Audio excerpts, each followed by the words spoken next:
What's up, good people?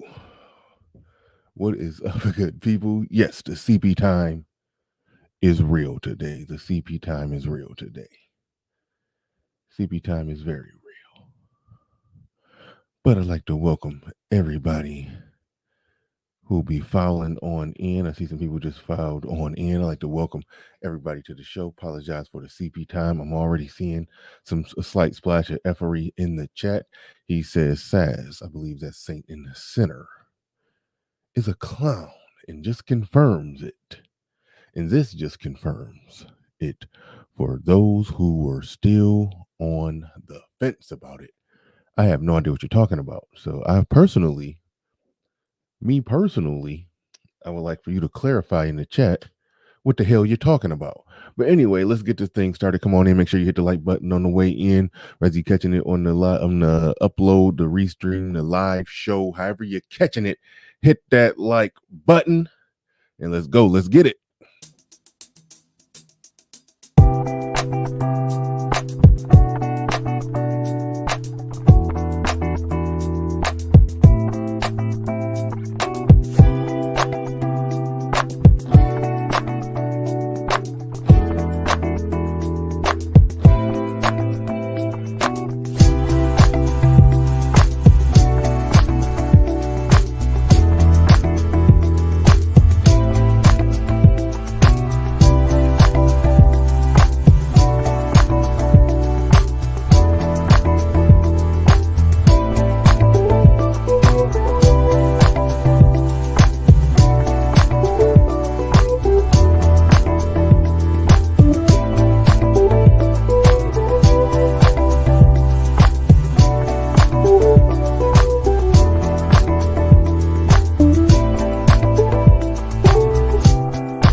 Peace, folks. This is X from TPOT Media. Open your mind and wake your black ass up. You know what time it is. Hit that damn like button as you make your way in the door. Grab a seat, settle in, get ready. It's the Grown Man Hour with your host, my man, Bernard Riley.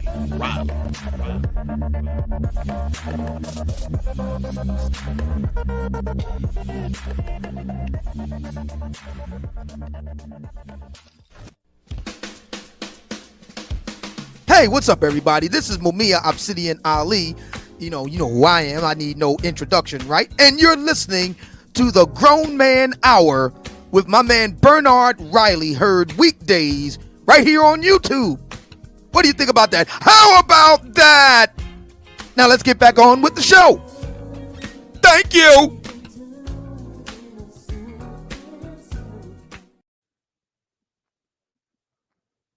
Oh, I'm on the air. No, I knew that. This is a YouTube business related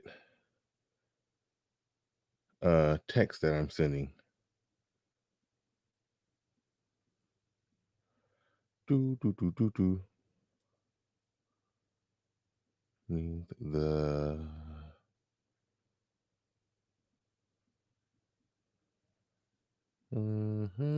sorry, almost done. All right. Thank you. I had to get that straightened away. I had to get that squared away. I was speaking to someone about the speaking to my editor, even though I haven't been doing much pre-recorded. I was speaking to him about the thumbnail that he just produced on there and needed it to say something else in the caption. Because I want to make it clear in the caption that I don't buy the nonsense that he didn't say nothing personal. He definitely did say something personal. Definitely did. There were definitely things that were personal that was said. But some of it wasn't quite personal. Now, what y'all saying about Satan the Sinner, I knew nothing about this before the show started. I didn't come on here to talk about Satan the Sinner, but I find it odd if he's taken up for Stephen A. Smith in the sense that Stephen A. Smith didn't say anything personal because Satan the Sinner grew his channel off coming at people who many of them didn't. Not only did they not say anything personal to or about him, they never even acknowledged his existence, and he came at them all kinds of sideways. So there's that. There's that right there. So I find that fascinating. He says no texting and YouTubing Bernard. Holy shit. Okay. The SAS. Okay, that's where these actors.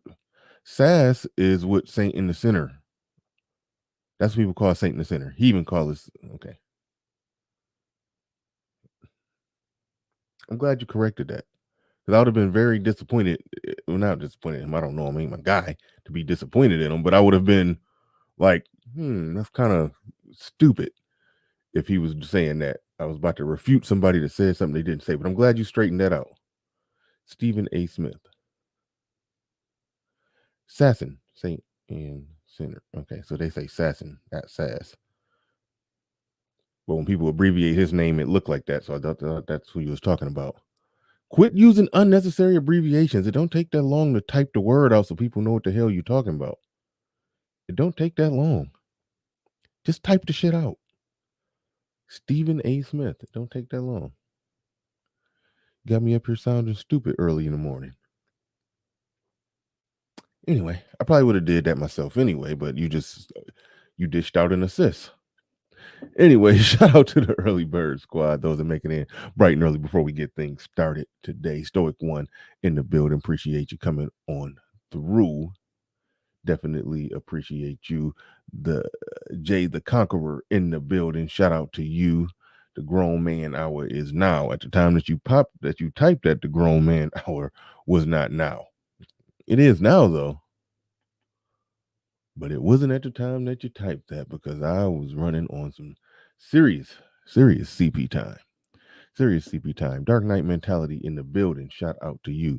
And Stephen A. Smith is a clown and just confirms it for those who were still on the fence about it. I thought you said Saint in the Center. My bad. I be tripping. Sipping out on CP time. Absolutely. Queen Q in the building. Thank you for hopping up on the panel.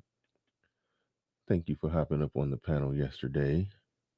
I missed part of what you said because I had to go do a little bathroom break when you came on, but I missed portion of what you said. But shout out to you, Aaron B in the building. Shout out to those who are making it on in. Red Pill Kitchen. I'm shouting out everybody. Sweet Pea Diabetes. Hello there. I hope you ain't get offended by that joke yesterday. It was a good one though. I couldn't let it go. Shout out to you. I made that little joke and she just disappeared on me. Sincere cracking up in the building with the first super chat. He says, good morning. Dropping off a donation early question. You ain't post yesterday's stream. Why? Because over the edge, brother. Two reasons. One, I'm going to get back to putting a lot of the streams on Patreon. That's how I grow the Patreon page. I picked up like 6 Patreons yesterday. So after the live stream go off the air, sometimes, not all the time, but sometimes it will go straight to Patreon. I'm kind of calculated in whether or not I put something on Patreon or not. That one got put on Patreon for the most part. A lot of what was said was manosphere behind the scenes business that content creators should have a discussion about, a little meeting or powwow about, but it wouldn't really publish it. It wasn't a public conversation in my estimation. You got a little controversial about Shahrazad Ali. Don't remember which way to say her name. He got a little controversial about that, but that's nothing that I would deem worthy of just being taken off the air just because. But But yeah, so overall, I opted to just put that. I mean, there's two reasons. One, it grows the Patreon along classic live stream like that. People miss it, they'll join the Patreon so they can get access to it and access to future live streams that I take down. And two, it was a behind the scenes discussion to me. And I don't think we should do behind the scenes discussions on the air.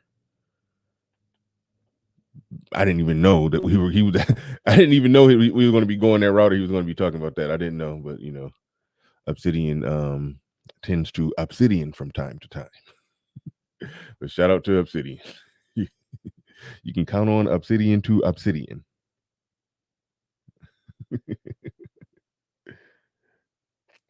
Sweet Pea Diabetes says, I'm still offended. No more compliments for you, Brother Bernard.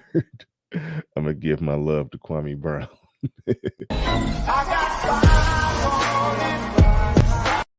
But shout out to you. Appreciate the super chat. Sincere cracking up. Appreciate it. Black Wolf Inc. in the building. Shout out to the Black Wolf.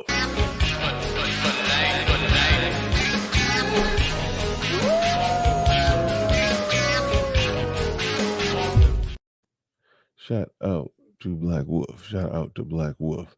But yeah, this was interesting. I haven't and I didn't even see the Judge Joe Brown discussion that he had.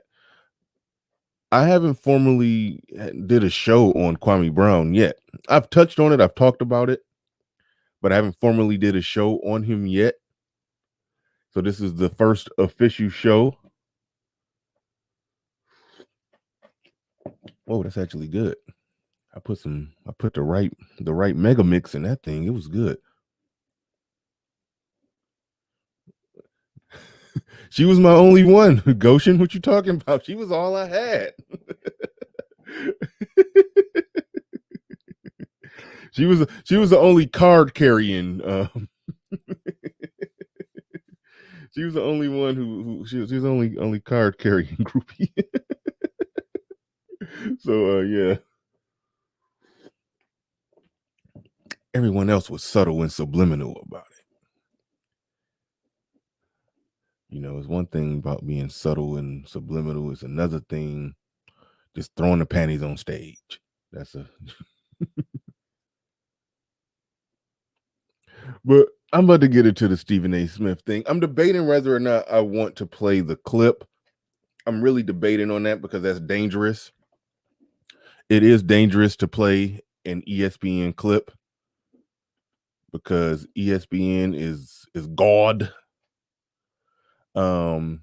Real quick before I get into it even more, shout out to brother by the name of Thomas. I don't know what else you go by, but shout out to you. Became a Patreon yesterday. Jessica X became a Patreon yesterday. 19 pounds. So that means she's a $25 Patreon because their money is worth more than ours. So she came in heavy handed on the Patreon end. That was awesome of her. Real quick shout outs before we dig into it even further. But shout out to Thomas Black Wolf Inc., who I thought was already a Patreon, but I think he just renewed or reconfigured his patronage.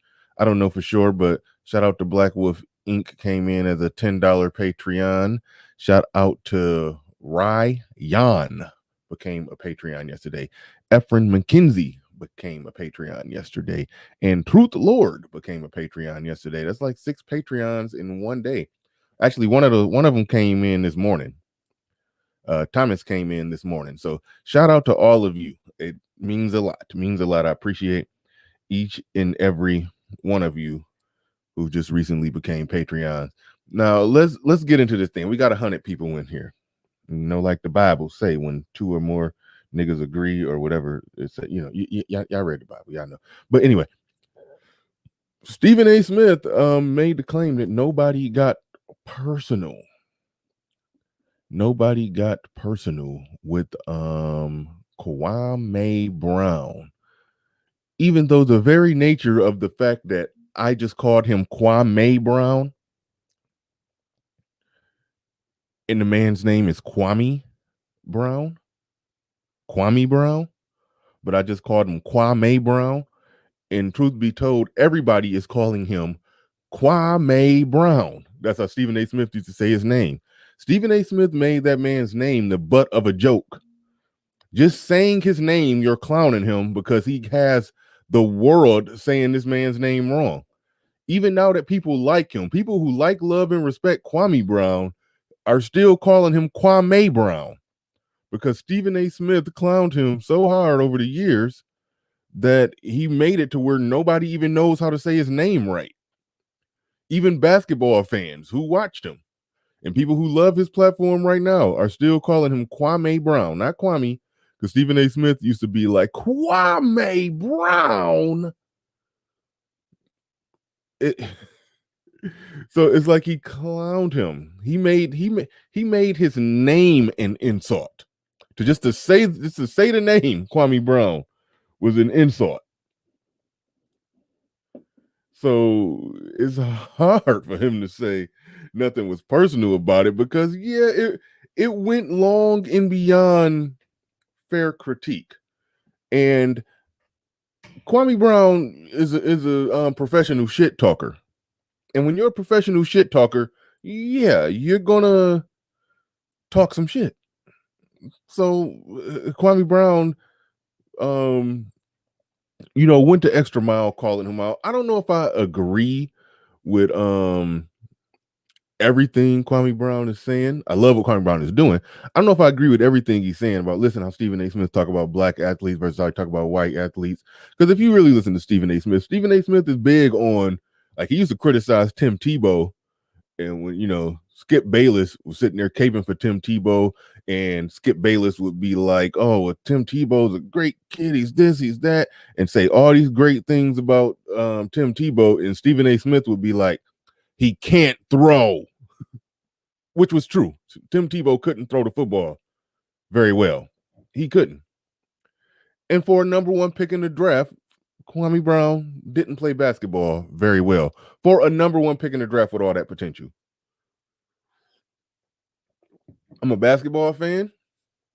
I was going to do this show. This is how I was going to restart the sports channel that I've been telling y'all that I'm going to restart for the longest. I was going to restart it with this stream right here. I don't know why I didn't. I decided to do it here just because. But Kwame Brown, it just from a basketball standpoint, yes, he had it rough. An immense amount of pressure on him. An immense amount of pressure on him. 18, drafted by Michael Jordan. I didn't even know the story that they were trying to trade him for Elton Brand. I didn't know that, but I do remember Tyson Chandler, who was the number 2 pick in the draft, also a 7-foot super athletic man child, got traded for Elton Brand on draft day. So I didn't know that Kwame Brown was drafted and they wanted to trade him for Elton Brand, who was a 20-point, 10 rebound big man. I didn't know that. But they traded him for Tyson Chandler instead. And so it ended up being a situation. I didn't know that Jordan didn't actually want Kwame Brown there. So that's an interesting dynamic, that Jordan, who's known for being a hard ass on his teammates, drafted him, then came out of retirement and had to play with this kid that he didn't want. This kid who had all the potential, and the Wizards was losing, and Jordan is trying to demand this man to be better than what he's capable of being, especially at that age. It was a tough one. It was legitimately a tough one. He went out of the frying pan and into the fire because after having Jordan yell at him for 3 years, when the Wizards finally traded him, or when he left through free, I don't know if he traded. I think he left through free agency. He went to the Lakers. So after Jordan got done grilling him and yelling at him and being all hard on him, he got a break. He got to go play with Kobe. So Kobe was just as hard on him. So he couldn't win. He couldn't win. But basketball wise, I do got to call it. and say that, yeah, it was hard to explain why he wasn't a great player. He had all the genetic gifts. He was 6'11", 260 pounds, could run like a horse, could jump out the gym, had all the physical abilities to where even if he didn't become a superstar, somebody like Tyson, put it like this, Tyson Chandler, who got drafted number 2 in that draft, never turned into Kevin Garnett like they thought he would, but he still turned into at least a Marcus Camby. He could get 12 points, 12 rebounds, and almost lead the league in blocks and win a defensive player of the year. That's a good that's a good solid career. So Kwame Brown, for the number 1 pick in the draft, he did underachieve. That much is true. Now rock with Kwame. I love everything he's doing. Fist in the air. Go stick it to the man. But it is true that he did underachieve. He did underachieve as a basketball player. That much is true. Right, Dark Knight mentality. He adjusted his game. And Camby was a solid player, as High Def says. And yeah, that's true. So basketball wise, it is correct that Kwame Brown didn't meet the mark. But what Stephen A. Smith did is took it beyond, okay, this player just didn't meet the mark. He decided, I'm going to make it it was almost like a campaign against him. And if it's just for shits and giggles, then okay, it was funny. It was funny. But you know how a joke can go on for too long? Like, all right, haha, you got me. Yeah, I'm bad. I didn't live up to my potential. I mean, he rode him all the way to his last game and still clowned him after he got out of the league. Yet, thank you, good man. Like Skip do LeBron. And sometimes analysts will do that. They will find somebody and say, I'm just going to make this person my whipping stick. I'm just going to get a whipping stick and just going to hit this person with it repeatedly. That's what I'm going to do. I'm going to constantly hit this person. Constantly hit them. Don't stop hitting them. That's what I'm going to be known for, beating up on this person. And Skip Bayless decided, I'm going to go to the A-list and just be the biggest LeBron hater ever. LeBron could get have 35 points, 12 rebounds, 9 assists. But in the last 6 minutes of the game, he only scored 4 points in the final 6 minutes of the game. And he had 2 turnovers in those 4 minutes and went 2 of 5. I'm like, well, he'll be like, why did he only score 5 points, one assist, 1 rebound in the fourth quarter? I'm like, God damn it, he played the whole third quarter. He rested the first half of the fourth. He came in and closed the game at the. Anyway. Skip Bayless annoys the hell out of me. I can't even watch him and Skip and Shannon because it's a fake sock puppet conversation, an entertaining sock puppet conversation. But it's literally like a left hand talking to the right hand, just having a fake conversation where they know what each other gonna say. It's they just have a fake contrived conversation. But as I see some people pointing out in the chat, Kwame Brown wasn't the biggest bust because Anthony Bennett got drafted by the Cavs with the number 1 pick. I forgot he existed. That's when you're a serious bust, when I forget you exist. when I no longer even remember your name, when I was like, when somebody would like started mentioning Anthony Bennett, and I was like, yeah, forgot about him. Like I forgot he existed. You can't look at career averages because young players who come in at 18, they start off very slow. So when they start off and have a very slow start to their career, then that's going to affect their overall averages. You got to look at what they did in the best years of their career, not just their not their just total career averages. I do that with everybody, even with great players. Kobe Bryant's career averages is 25 points per game. Well, in his best season, he averaged 35. You got to take that into account. Look at the amazing numbers that James Harden is putting up right now. You can't just look at his you just can't look at his career averages. They don't really tell the story. Why? Because he started off coming off the bench for 3 years. Kobe started off coming off the bench for 2 years. You got to look at their peak. You got to look at how good they were in the middle. And Tyson Chandler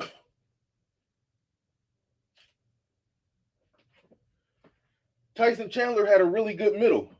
Greg Oden. Hey, we got another one. Greg Oden. Bad knees killed him. But no, Tyson Chandler had a better career. He didn't meet his potential because they drafted him to be Kevin Garnett. But like I said, he fell short and became Marcus Camby, which was a solid player who Tyson Chandler in his best years was able to get 12 points, 12 rebounds, and give some defensive player of the year, defensive first teams type defense. Integral to the Dallas Mavericks winning that championship over LeBron. Because Dirk Nowitzki, their superstar, was weak. He didn't rebound very well. He didn't play defense very well. He was soft. They got Tyson Chandler to come in and be the toughness to make up for Dirk's weakness. So Tyson Chandler became a good. He didn't meet full potential because a 7-footer who could jump out the gym like that, run like a horse and jump out the gym, 7 feet tall, built like Kevin Garnett. Yeah, you expected more, but he still ended up being a good, solid player that helped the team win a championship. That was the starting center for a championship team and won Defensive Player of the Year that year. So, Tyson Chandler didn't meet full potential, but he had a solid career. So, I mean, it's true. I mean, it's no need to argue. Isn't the wrong system you become a has-been? I give you that point. It's all about system to land in. I think you mean system you land in. Wrong system, you become a has-been. It's some truth in that. Sometimes the system matters. Put it like this. If Tyson Chandler would have went to a team that was more or less demanding that, look, we drafted you to be Kevin Garnett, or we traded for you so you could be Kevin Garnett, we demand that you be Kevin Garnett. So we're going to feed you in the post. God damn it. You better learn how to drop step, do a turnaround, jump hook, turn around, fade away, or you learn how to hit a 16-footer consistently. Yeah. If they would have demanded that Tyson Chandler become a superstar and force fed him the ball, like, we need 20 and 10. Then no, he wouldn't have panned out. But he got in the right system. They understood his limitations, and he just played to his strengths. I'm just going to run the floor, rebound, and catch alleys. It worked out, But Kwame Brown, for some reason, didn't find a niche in just doing that. He could have been that. I don't know why, and it was just hard to explain why he wasn't. It's like they wanted him to be the star. They would force feed him the ball in the post. He didn't really have good post moves. He did develop a drop step, but he didn't have a soft touch. But see, Dwight Howard didn't have a soft touch, but just being big, running the floor, and just having a halfway decent drop step and athleticism and strength, Dwight Howard was able to average 22 and 14. So it was just hard to explain why Kwame Brown couldn't do that. So I in a little backstory with me, with Kwame Brown, I was a huge Jordan fan. So when Jordan came out of retirement in 2001, I was a kid in the candy store. Every single Michael Jordan game that came on TV, and out of the 82 games, they probably had the Wizards on TV 35 times out of the year. I watched every minute and every second of every one of those games, which means I watched every single Kwame Brown game that was on TV. By the time Kwame Brown went to the Lakers, I was paying it for the NBA League Pass just so I can watch Kobe because I was a huge Kobe fan. So I watched all 82 Laker games so every minute and every second of every Laker game, I watched it. Which means I watched I watched practically every single Kwame Brown game that was on TV when he was in the Lakers, when he was playing for the Lakers. So from 2005 to, well, he went there, and I think he went there in 2006. Either 2006 or 2005. I want to say 2005. So from 2005 until they traded him for Paul Gasol in 2008. Actually, Marc Gasol was a part of that trade too. A lot of people forget that because Marc Gasol hadn't played a minute in the NBA. He was still over in Spain. So it was actually a good deal for Memphis. But so from 2005 to 2008, I literally watched every Kwame Brown game. So I'm not some Johnny come lately just talking about Kwame Brown. No, I'm very familiar with his game. And the shit was hard to explain. Because I'm sitting there looking at him, and he's built like Karl Malone, but practically 7 feet tall. Could run like a horse and jump out the gym. Like, why aren't you a star? It was hard to explain. It was seriously hard to explain. So I understand the criticism of his basketball game. People not tripping for criticizing his game. It was something. He had a solid career. 13 years in the NBA. You can't take that away from him. But it's almost like if you're watching somebody, it's like watching it's like watching a math whiz. Somebody like, a kid who's just a math whiz who just has all the right stuff, and you know that they're going to be great. You know that they're just going to go to the moon. They're going to build they're gonna build the damn rocket ship. They're going to do great things in their life. You just know it. And I watched them from the Wizards all the way to the Lakers, to when the Lakers gave up on him at that trade. I was like, wow, he just didn't pan out. So that much is true. But Stephen A. Smith, to get to that, you're right. Intel pick. Some players just don't translate to the NBA, and it's hard to explain. It's legitimately hard to explain why he wasn't a great player. It's a lot of players like that. Shoot, one of his teammates, Lamar Odom, was a player who I had a hard time explaining why he wasn't a superstar. The way he was 6'10" and could handle the ball. Lamar Odom used to get that ball and push it and dribble and weave through traffic and take flight and do everything. He used to look like Giannis Antetokounmpo. I think I said that right. The Greek Freak. Lamar Odom used to get that rebound and take it coast to coast like the Greek Freak. I was like, how is he not averaging 25? Some players, maybe it's something up here. It's just hard to explain.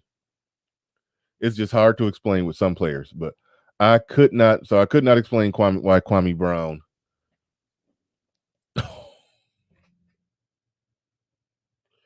Really?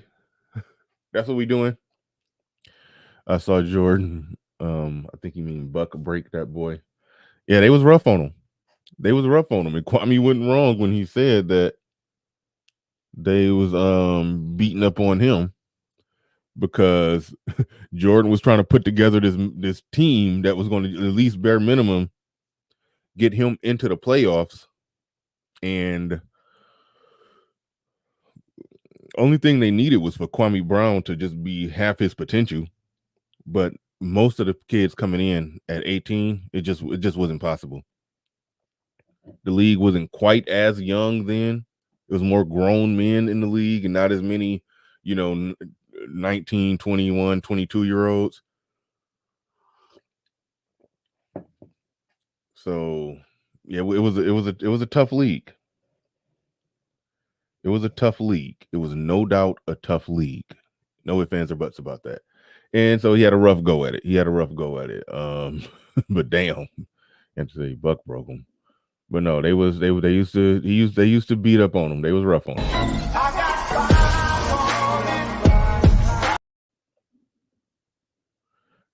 Jordan and Kobe are notorious for, getting into it, alienating teammates, fighting teammates. And I don't care how young he was or how timid he was. My money would have been on Kwame in a fight against Jordan or Kobe just off size and muscle mass. But yeah, they mentally did a number on him. You could tell. Um, his body language didn't used to be right out there, and I hate to even go that way. Hate to even go that way talking about a player's body language not being right. But it is true, even though they always show the pictures of Jordan or Kobe. You see Jordan or Kobe like this, like they yelling at him, and Kwame Brown looking like just looking all sad. But like I said, I watched all 82 of Lakers. I literally watched every game that Kwame Brown played in a Laker uniform for like 3.5 years. I watched every one of those games, every one. And yeah, sometimes he did. I mean, he used to try to keep his head up. He kept a good attitude, but you could just see that he would just get down sometimes. It just looked like that, especially with the Wizards more than the Lakers. Because with the Lakers, by then he was kind of getting into his role. He did have a role to that team. He was a part of that team when they was a 7th seed. They almost came back and dethroned the 2nd seed. I mean, they was up 3-1 and then Phoenix came back. Yeah, I remember that when Kobe, all-time favorite player, quit on his team, but he quit. I hate to say that, but yeah, Kobe quit. They was getting on Kobe for shooting too much, and he said, "Okay, we're gonna show y'all what happened when I don't shoot at all." He took like 2 shots in the second half to make a point, and they lost Game 7. He said Jerry Stackhouse blames Jordan for his career not doing what he felt it should. Yeah, Rip Hamilton hated playing with Jordan. Jerry Stackhouse hated playing with Jordan. Kwame Brown hated playing with Jordan. It had to be hell playing with Jordan when Jordan didn't have the ability to dominate, but he still was Jordan up here. So he's still yelling and barking at you, but what he yelling and barking at you to do, he couldn't do. That had to be frustrating. That had to be extremely frustrating. I could only imagine. So yeah, they hated playing with Jordan. Absolutely. What is that? Oh, Brighton. I'm sorry. Well, that's what I get for reading. Brighton BGT. He says, listen, Eaton Thomas and 3 other teammates of Kwame, they broke it down what really happened behind the scenes with the Wizards and Brown. Right on. Right on. I didn't hear all of that, but I did. I've heard some people breaking down what was going on behind the scenes, and they was doing him wrong. They was doing him wrong. To Stephen A. Smith. Oh yeah, that's what I was trying to get into. Stephen A. Smith. This video got 1 million views, so I'm assuming that a lot of y'all saw it.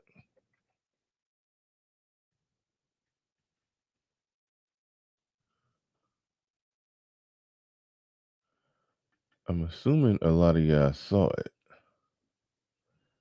But I do want to get a little piece of it on here. Just to illustrate a point, if y'all didn't catch this part. If y'all didn't catch this, I do want to show y'all this. To the person in the chat who I didn't ignite, he said, where's the high value man suit? You don't have to be a high value man in order to wear a suit. I don't wear a suit just to say I'm a high value man. Look at me. I got a suit on. That's not what I do. When this whole thing is set up like I want it to, it's gonna look like real time with Bill Maher. It's gonna be stupid asking me. It's gonna look like when I get this set up the way I want it to be set up, it's gonna look like a professional TV show set. And you're gonna be asking why do I wear a suit would be like asking Larry King why does he wear a suit? or asking Stephen A. Smith or Skip Bayless why do they wear a suit. That's so it's a silly thing. It's a silly thing. The viral meme of a high value man. Yes, there's a way to measure value in the real world, but for all intents and purposes, when people are talking about it online, it is a viral meme that they're talking about. And I can care less about the viral meme. I really can. I really can care less. People be acting like wearing a suit is like it's like the Letterman's jacket to say that you're in this exclusive club that you can go and pay $80 off the rack and buy a blazer and just put it on. But I'm in an exclusive club now. Like, no, that's not. It's not a big deal. It's not a virtue signal thing. When I get this thing looking and going and thriving the way I want it to thrive, asking me why do I wear a suit would be literally like asking Larry King why he wear a suit when he interview people.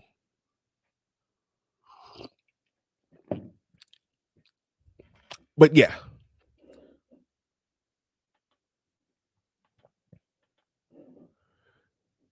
Stephen A. Smith tried to go in clapping back on Kwame Brown. I don't know if y'all can see that. I don't know if y'all can see that. I'll make that just a pinch bigger.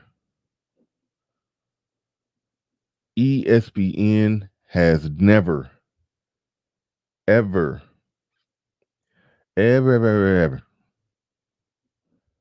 had this kind of like to dislike ratio. I love that Kwame Brown be saying we the people because the people have spoken. He's the people's champ. And the mainstream narrative is irrelevant. And he gets to dictate the narrative and dictate it just so to the point to where Stephen A. Smith, with the ESPN machine behind him, makes a video clapping back and it got 24K thumbs down. That is unheard of. Unheard of. But clap back he did, and I'm going to get into the things that he said.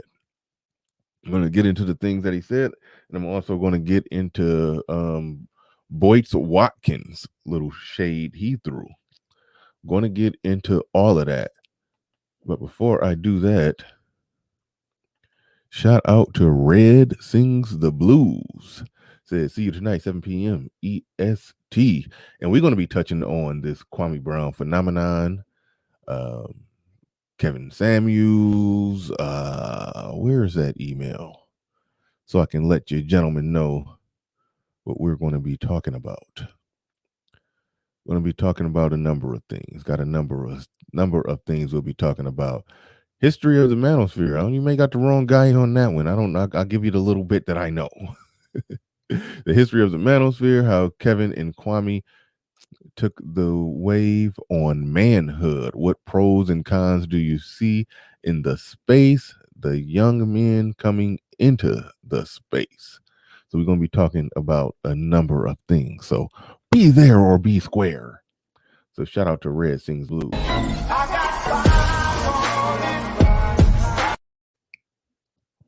Shout out to Red Sings Blues.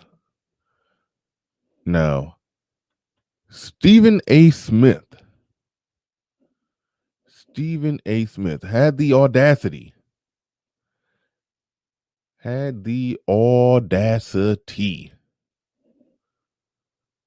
to try to say, I am like almost terrified and petrified to try to even play Stephen A. Smith's clip, because if you know, I think ESPN don't play that. I haven't seen nobody play the clip. So I don't know. But anyway, Jason Johnson in the building says 45,000 in the chat room with Judge Joe Brown and Kwame Brown, people's champ. What? Hold on.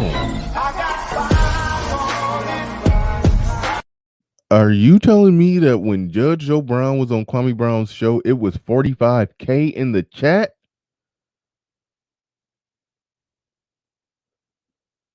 Is that accurate?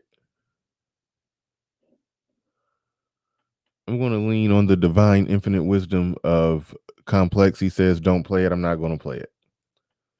I'm going to lean on his divine infinite wisdom. 45K in the chat. Damn. Somebody says, I heard it was 48K. That's unheard of. I don't see he putting up Donald Trump numbers. Like, dang.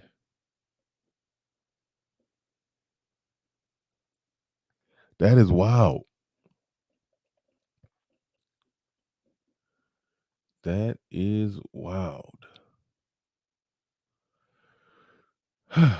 But damn, that just a whole nother level. I saw that he was doing 30. I was impressed with the 30, but 45? That is beyond wild right there. That is beyond wild. But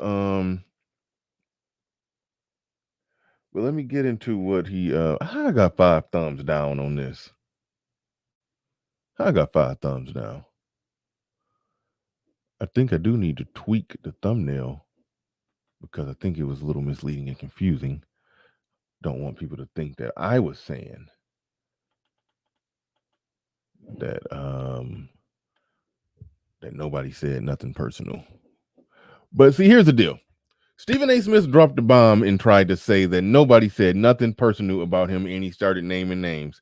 He said Steve he said Steven Jackson and Matt Barnes said nothing personal. Y'all can help me out and correct me with this one. I tried to do the research and unearth their very first statements about him and tried to figure out who threw the first personal bomb. And perhaps they didn't say nothing personal. I think he was just clapping back to years of being clowned. And anybody who ever clowned him, they got it. They got the smoke. But then he went on and then he messed up. Stephen A. Smith did.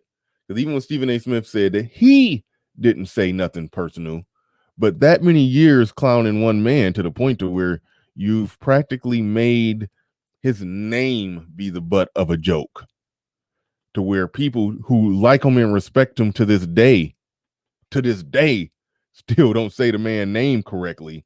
They still calling him Kwame Brown because that's how you used to say his name wrong on purpose so many times.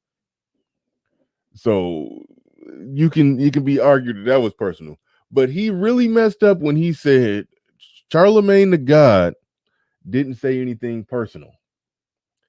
That's where it just got stupid at that point.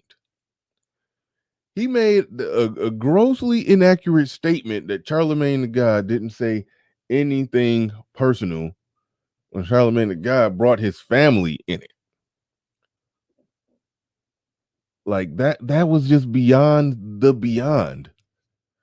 Like when they say, "Oh, the machine," or they in the tank, they to go along, get alongs, and all of that. Yeah, to some of that, it's truth in that because yeah, they work for somebody else, so they are limited in what they can and cannot say. That much is true. But I don't go all the way with it, like how some people do. But man, it's sounding like they're just all just in the tank, like the lamestream media. Shout out to whoever made that term, the lamestream media. Like they just in the tank riding for each other, taking up for each other when it's clearly on the record that somebody in the lamestream media was wrong. Somebody said Agent Smith. Name is Smith. Called him Agent Smith. See what you did there. It's a video montage of him going to those college campuses defaming his name. Stephen A is a trip, man. Ain't no fun when the rabbit got the gun.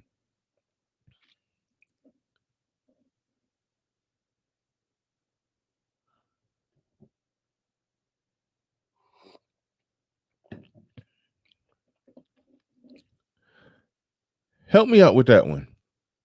I heard Kwame Brown going in on that one. I didn't come in to do the show on Stephen A. Smith exactly doing that because I was just speaking to what I observed before this even became a thing. When I knew in my head the man's name was Kwame, but I knew that Stephen A. Smith had just cornered the market on that man's name and had the world saying his name wrong. That was even before Kwame ever spoke. But to the going to, okay, it's a video montage of him going to college campuses defaming his name, Stephen A. Smith. Was he wasn't doing that before? No, I don't know. I don't get the point of that. I don't get the point of going to a college defaming somebody's name. What was the point of that? Like, what was that about? Because Kwame Brown wasn't trying to go to no colleges. So what was he? Why was he going to colleges trying to say anything bad about Kwame? I don't get that. I never understood that. I was trying to figure that one out. First heard lamestream media used by Sarah Palin. I was no fan of Sarah Palin. I hate that if she's the one who invented that term. I was no fan of her. Somebody explain that to me. What was the point of that?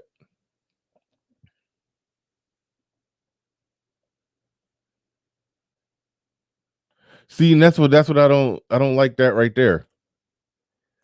See, you're saying he did something. I asked, try to get down to the point of the reason why. What was the purpose of that? And you gave that answer. I don't like that. That's the answer that Kwame Brown can give when he talking shit. That's not the technical answer.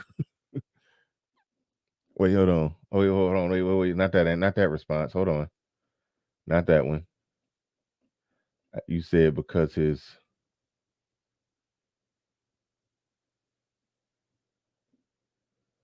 Hold on. Not that answer. Hold on. That's what I was trying to put up because he said he did it because Stephen A. Mark ass Buster. Because Stephen A. Mark, I said Stephen A. Stephen A. Mark ass Buster. That white boss said, "Do it or else." See, that's not a satisfying answer for me. So they go to college bringing more money to popular schools and not HBCU. So they go to college bringing more money to popular schools, not HBCUs. Stephen A. was doing that because he was sent by that. Not an acceptable answer. Somebody else is getting closer to an acceptable answer. They wanted high school athletes to go to college instead of going straight to the NBA. So why would he go to colleges crapping on the name of Kwame Brown? That would be counterproductive to the point. That's what I'm saying. I don't see the rhyme and reason for him going to college campuses taking a crap on Kwame Brown, other than just to be personally taking a crap on Kwame Brown. He was telling kids they need to go to college before entering the league.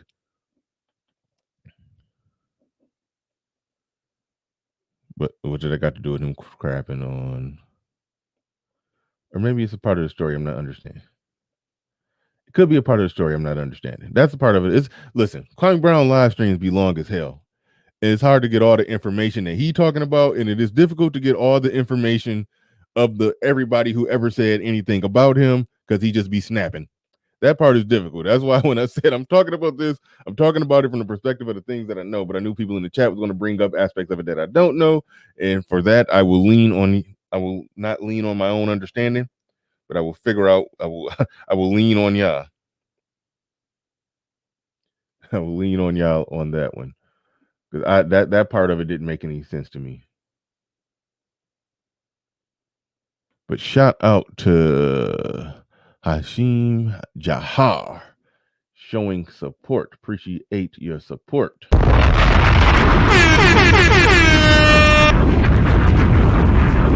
Complex said that he's wanted to come up. I'm gonna open it up in a second. You said you wanted to come up and talk about the Kwame Brown that he calls that man.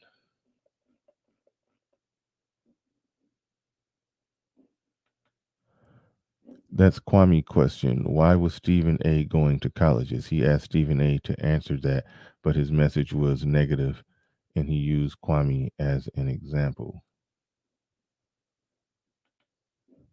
He was using Kwame as an example why the kids needed. Oh, okay. I see what's going on now. Okay, redemption time. Kwame speaks very clearly and subliminally as well. It's because he has already been doxxed. Yeah, now I get it. Now I get it. He was using Kwame as an example as to why kids should go to college because okay, he's actually making a similar point to a point that I've made. Now that I think about that, he's making a similar point to a point that I made. And from a technical basketball standpoint, yes, it's true that if you give a 7-footer $10 million before they learn how to do a drop step and an up and under move in the low post, chances are they're not going to learn the fundamentals of it. So theoretically, they probably do need some years to develop their game before they get rich. That's an argument that I made. But at the same time, I do believe that if somebody wants to draft them and pay them $10 million on their potential, they should then open the floodgates by all means. Open the floodgates. I actually like the rule that somebody suggested that you should be able to go to college right out of go to the NBA right out of high school, but if you go to college, you're committed for 2 years. I actually like that one because as a basketball fan, I care about the product that's put on the floor, but as a capitalist, I want young men to be able to go get their money as soon as possible. So I'm divided on that. I do think the NBA product would be better if the kids, had to go develop their game before they played pro ball, develop their game some more. Even though there's people like LeBron who just came ready, college would have been a waste of time for him. College could have potentially helped Kwame Brown and Tyson Chandler, who didn't meet their full potential. As a capitalist, let them kids, if them kids big enough, bad enough, and look good enough to the billionaires, to the billionaires want to pay them millions, by all means, let them go. It is what it is. But the product that I want to see out on the floor, yeah, it would be a better product. More of them would meet their potential if they did some time in college, 2 years. So there's that. There's that.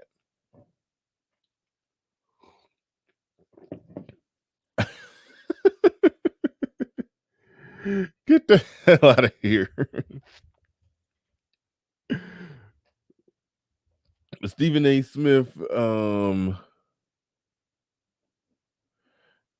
Stephen A. Smith was going at Kwame Brown so hard for so long that it just got ridiculous. And then he added insult to injury when he finally responded to it. You see, here's the thing. It don't matter who's right or who's wrong at this point.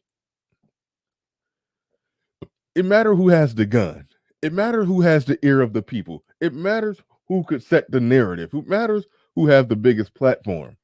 That's why I push back at people, particularly black men, even though, some of them, let them rock. I ain't about to fight with you on it. But the fact of the matter is, a platform as big as Kevin Samuels, that's total on Instagram and YouTube, that's getting millions of views per week. I remember I used to talk about how Derek Jackson used to get 10 million views. He said this was a long time ago. He said he was averaging like 10 million total views a week on all the social media platforms. I wouldn't be surprised if Kevin Samuels is somewhere in that range of 10 million total views per week. If you look at all the pre-recorded uploads or the clipped uploads that he put on there, he can put up 2 of those per day, and both of them can get 300,000. Then the regular shows that be getting 500,000, if not more sometimes. So yeah, he's in that realm. And you take that extrapolated to 2 platforms, yeah, he's in that realm. Speaking the sentiments of men, advocating for men. and somebody was saying, well, he ain't right about this or he ain't right about that. And I could debate that person on the issues, which he was saying that he wasn't right about. And it was a couple technicalities that she may have had a good point on. A couple technicalities. But either way it go, if somebody who has the person with the biggest platform, the thing that they're advocating for, the narrative that they're pushing is going to win the day. Haven't that always been the case?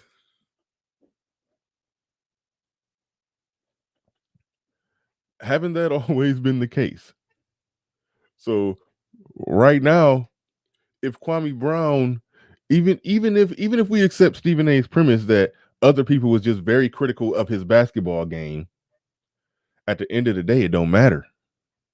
If he's getting more views than you and he's saying what he has to say about you, and then now y'all are responding to him, giving him more ammo to talk more shit about you, it don't matter. He won. He stole the day. He won the narrative. He won the people. He won the hearts and the mind of the jury. And the jury has spoken. So none of that really matters. Let's see. She says Stephen A. point was Kwame was bad, but what he missed was that MJ didn't want him, so he didn't really help him grow at such a young age. Yeah, Jordan was a jackass of a teammate, so yeah. He drafted him and didn't want him, and then was a jackass of a teammate with him. So there's that. We can only imagine how that works, how that goes. We can only imagine how that goes. But I don't think Jordan wasn't trying to develop him. I mean, for all intents and purposes, Jordan was a teammate. So there was coaches, training coaches, the whole staff, the assistant coach working with Kwame Brown behind the scenes. So I can't blame Jordan for not wanting to, Jordan just wanted him to be great to help Jordan get wins so Jordan can make the playoffs, so Jordan could call his comeback to the Wizards a success. Wasn't necessarily Jordan's job to develop him into the great player he could have became. American Negro in the building says if Kwame Brown didn't have a backbone, Stephen A. Smith would have shit on him and felt great about it. Matt Barnes bitch ass would have did the same thing. And Stack 5 needs new dentures. Who the hell is that? Skip Bayless? I don't know who you're talking about, Stack 5. See, I be late. I don't know who Stack 5 is. Shout out. I said shout out. Shout out to Sweet Melody Speaks in the building. Shout out to Sweet Melody Speaks in the building. But overall, oh yeah, I almost forgot. I want to get to the Boyce Watkins things, but appreciate you, Melody, for coming through with the super chat.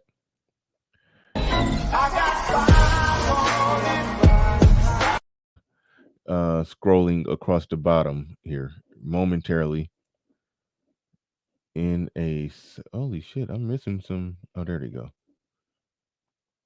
I will put your name there. It's like 4 or 5 of you. I will be putting your names down there. So just give me a second on that. But shout out to Melody.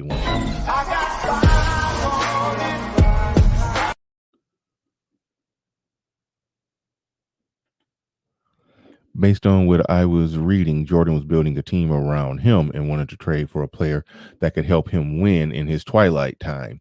But the trade didn't happen. Absolutely.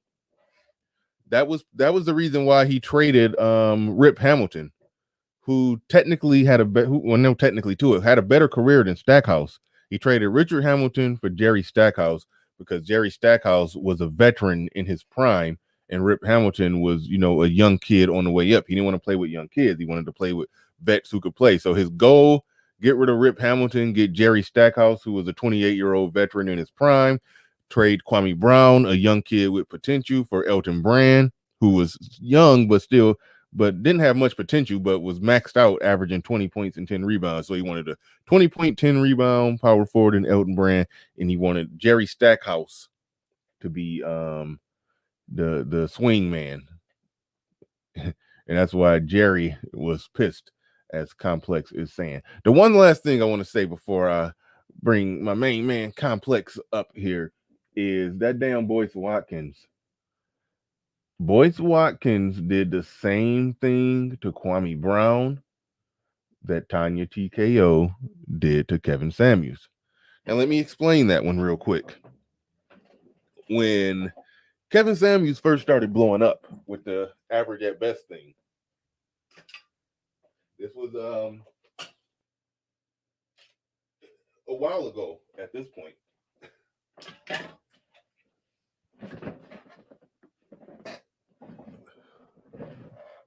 A while ago at this point, but nonetheless, it was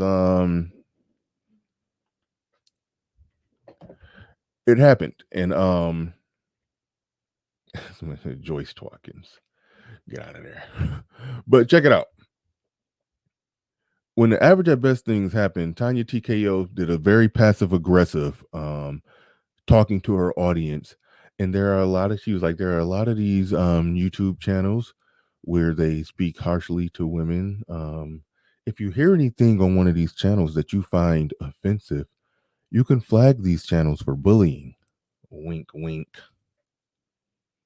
She said that while playing, while playing the average at best video, she basically told her audience, wink, wink, hint, hint, to go flag Kevin Samuels' channel. Boyce Watkins did a wink, wink, hint, hint, same thing.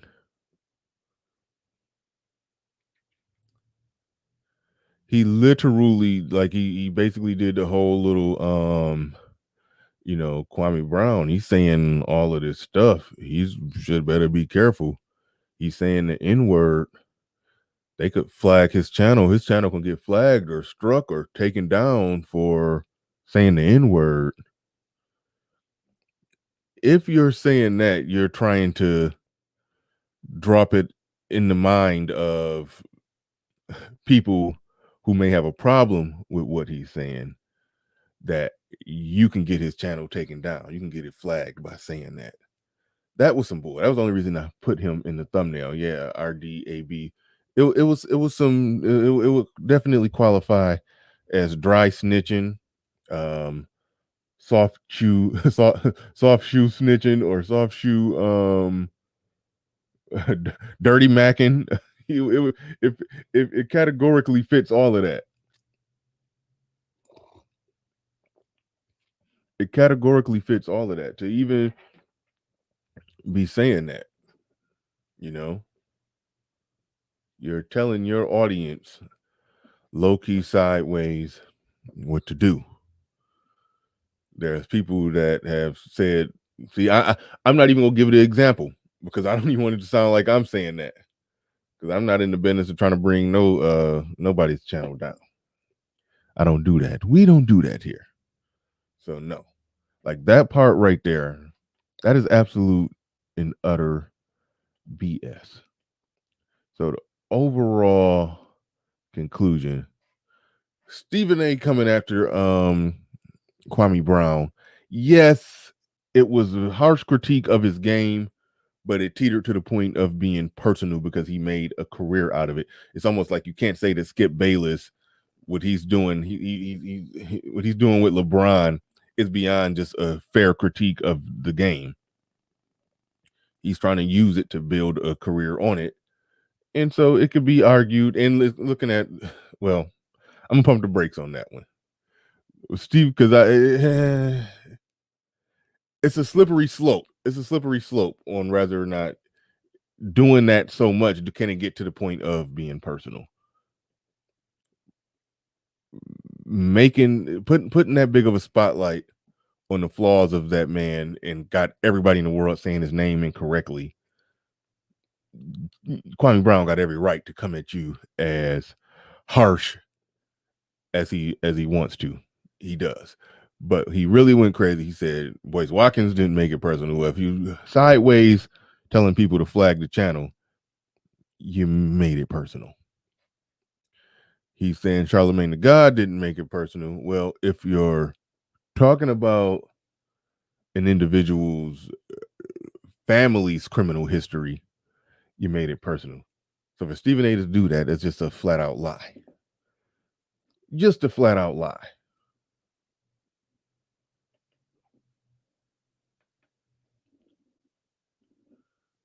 You said voice is king, son.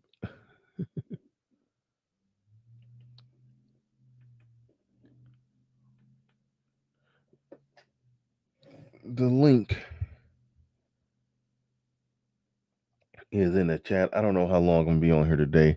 There are 251 people in the building, 131 on the likes. Make sure you hit that like button.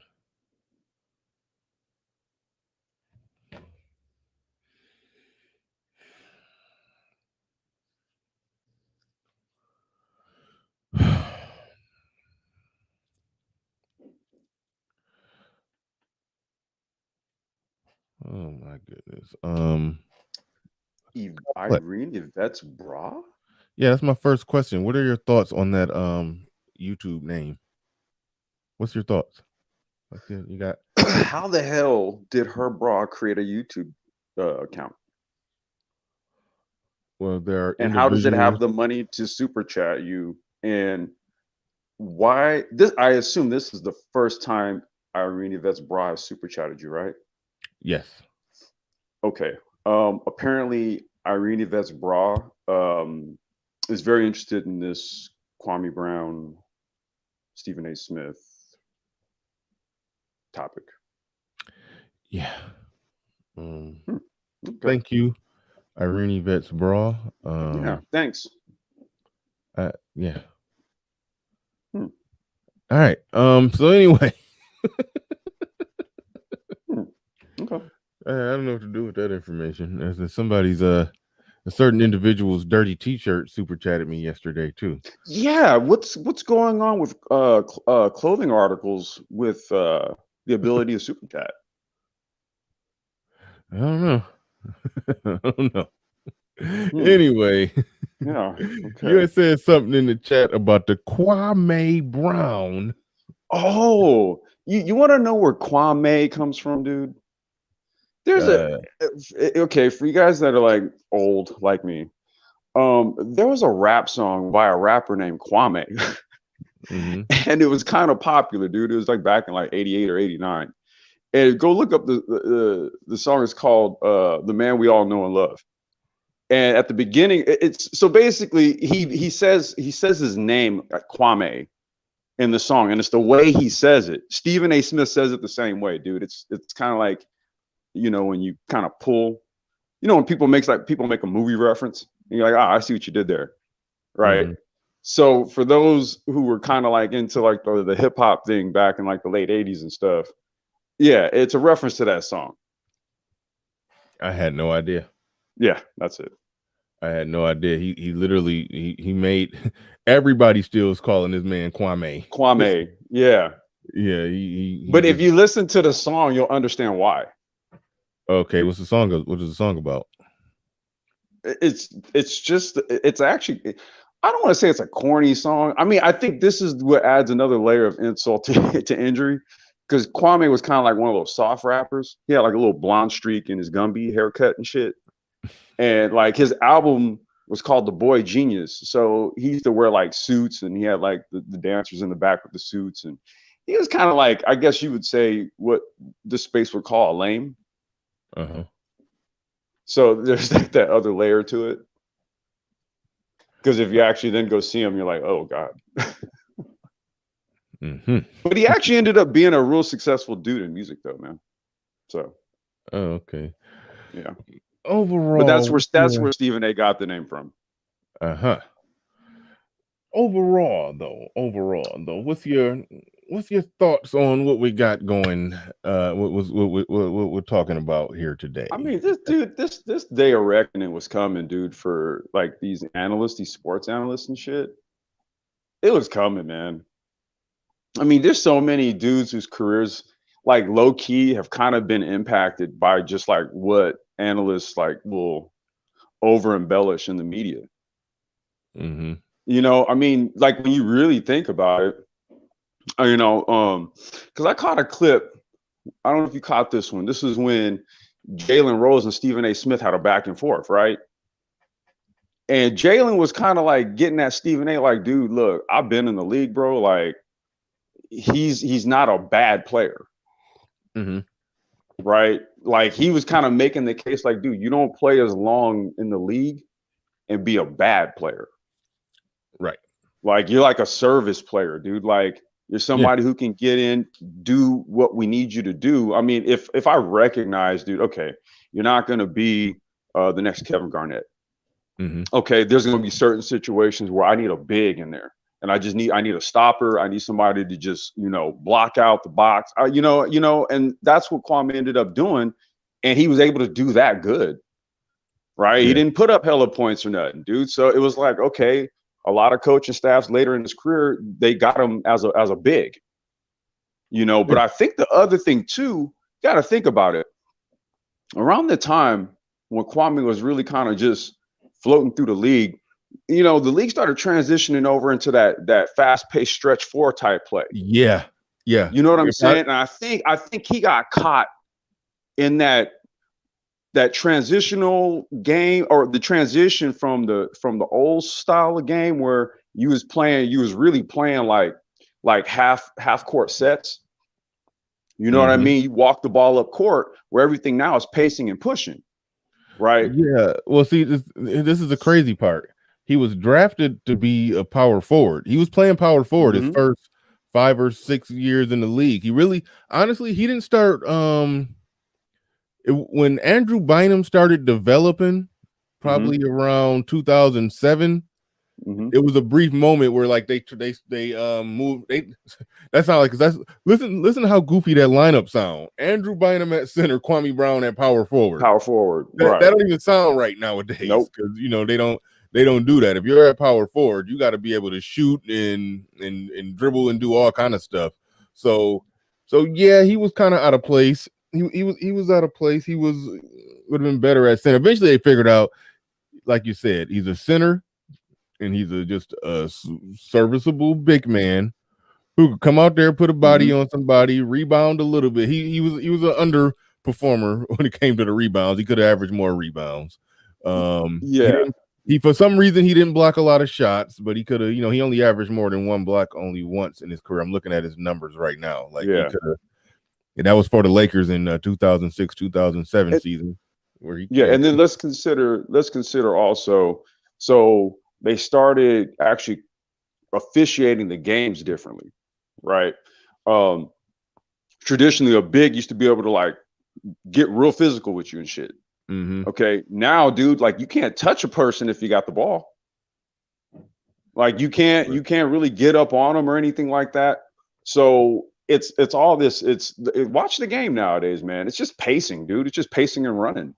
And like the traditional big, like Nikola Jokic, right? So he's like a prototypical big who's adjusted to this new game. Because what he'll do is he'll just throw the fucking ball all the way down the court. Like he does them full court passes and shit. Like he's not a fast runner where he's gonna keep up with you. He'll just throw the ball up the court. Yeah. So big men are to the point now. Like when I was just recently watching the Lakers play, rebounding is almost not even that big of a deal. It's unless you're getting offensive rebounds. Because when I look at Andre Drummond,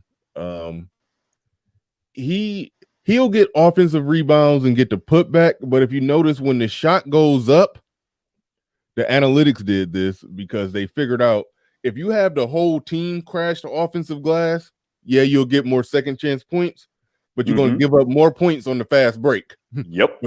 So now watch when you see somebody shoot a three, you're going to see everybody. You're going to break out. Yeah, you're going to see everybody who was on offense just get back. Yep. Just get back, and then for the rebound, you don't have to fight for rebounds. That's why James Harden can average 8 rebounds, because all you got to do is run down there and out hustle. It's how Russell Westbrook can average so many fucking triple doubles. All you got to do is out hustle your teammates for the rebound. Russ has no problem jumping up there, snatching the ball every time it goes up, right? Because guess what? Nobody else is going to go up there and get it. Yeah, the rebound goes to the biggest stat pattern. But before, when everybody used to crash the offensive glass, you had to turn around, find and box out, and then actually, get, because in the analytics they call it contested rebounds, and that's good because somebody like Andre Drummond, he's getting he gets a lot of what's called contested rebounds because he's the only one, he's crashing the offensive glass, so people are trying to box him out, and he's staying down there. He's boxing out and fighting for rebounds, but most of the rebounds, because they only have like one person go in to crash the offensive glass, so the team that was on defense only has one player to box out. So typically the center has to box out his man, and then everybody else just, after the ball bounce off the rim, dunk, and just goes, long shots make long rebounds, the ball bounce long, and then whoever just scrambled to go get it first out of the players that were on defense, whoever can chase down that uncontested rebound, that's who gets the stat. So rebounds just becoming a meaningless stat. So whenever I see, I give like Luka Doncic his credit for, his points and assists. But if they say, he had 28 points, 11 assists, and 13 rebounds, I'm like, rebounding ain't really shit nowadays. So yeah, that just means he caught the ball when somebody bricked it. Yeah. It's not like somebody was trying to box him out or he had to box somebody out. But before, wait, whoa. If you just watch the games before the analytics kind of got in and all that 3-point shooting started, the rebounding battle underneath the rim, that rebounding battle, it was brutal. It was. Wait. We have bras, t-shirts. The fuck is this? What's that? Oh, Bernard's favorite golden toilet. Oh, What's up with all these inanimate objects? Yeah, I clicked on that and forgot to get rid of it. Thank you for the super chat. I do appreciate you. Chat. What do we get for $10? Everything you want. Everything. You. Super chat. Now I'm gonna remove that. And he says, "I want my $10 greeting." You got it. Yeah. Your golden toilet also has feelings, apparently. Yes. Westbrook fights his own teammates for rebounds. Yeah, he does. Yeah, he does. So yeah, rebounds it's stat inflated nowadays. It's stat. Yeah, the rebounding stats are inflated for whoever wants to chase them down and out rebound their teammates, because the offense they getting back. You don't got to box out. Nobody's down there. But yeah, so the game changed, and the 90s style game, he probably would have been better served in, that slower pace. Yep. Ground and pound type of basketball. Because even now, man, you've got this high volume 3-point shooting style of play where like the Wizards will bring in like Davis Bertans, and he'll just come in and just start firing up threes. Right. And he'll just like, I watched Washington like Bullets games, or I'm sorry, Wizards games, where like, I know I had a little Freudian slip. But I watched like some of Washington games where this dude just comes in and he'll just chuck up like 8 threes in a row and then hit 6 of them, right? And then next thing you know, they go and sit them down like quick 18. Okay. But it's an offensive strategy that's actually part of the new style of game. Like I said, in that old style, you never saw some shit like that. Yeah. And, I do got to give these players credit, man. They can bomb that thing like that. How deep they be pulling from. It's like they practice those threes from 6-8 feet away from the basket. They go in the gym and work on that. It's crazy.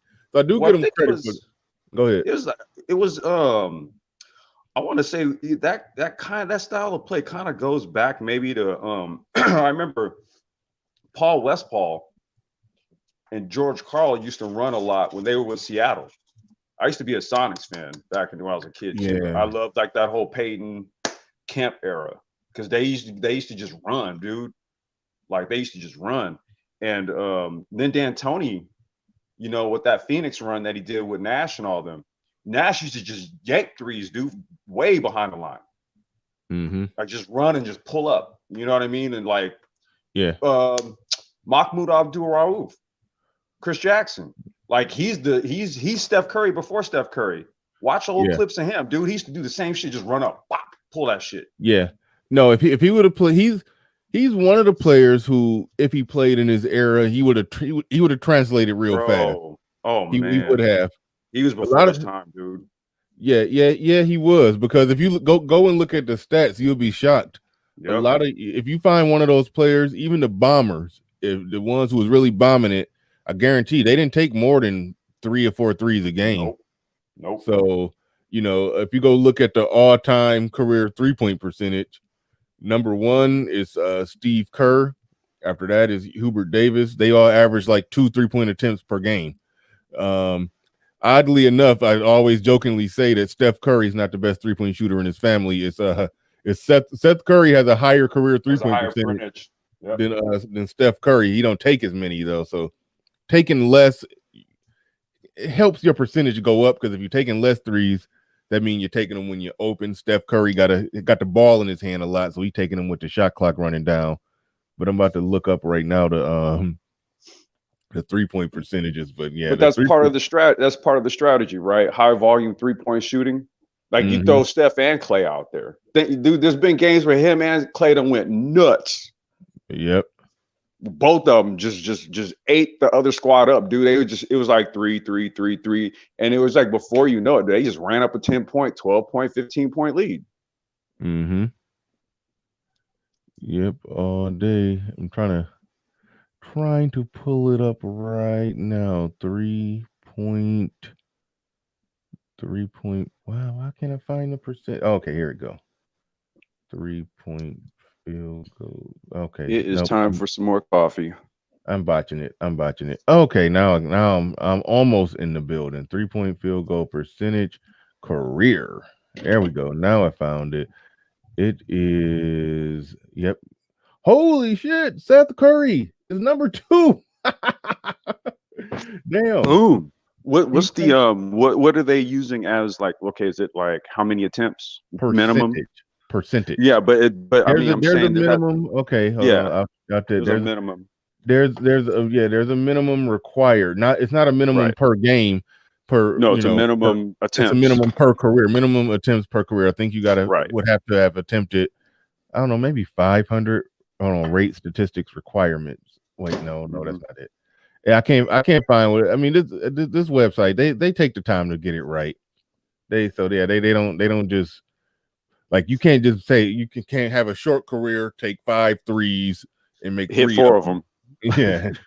Yeah. But damn, Seth Curry, the all-time career leader, right?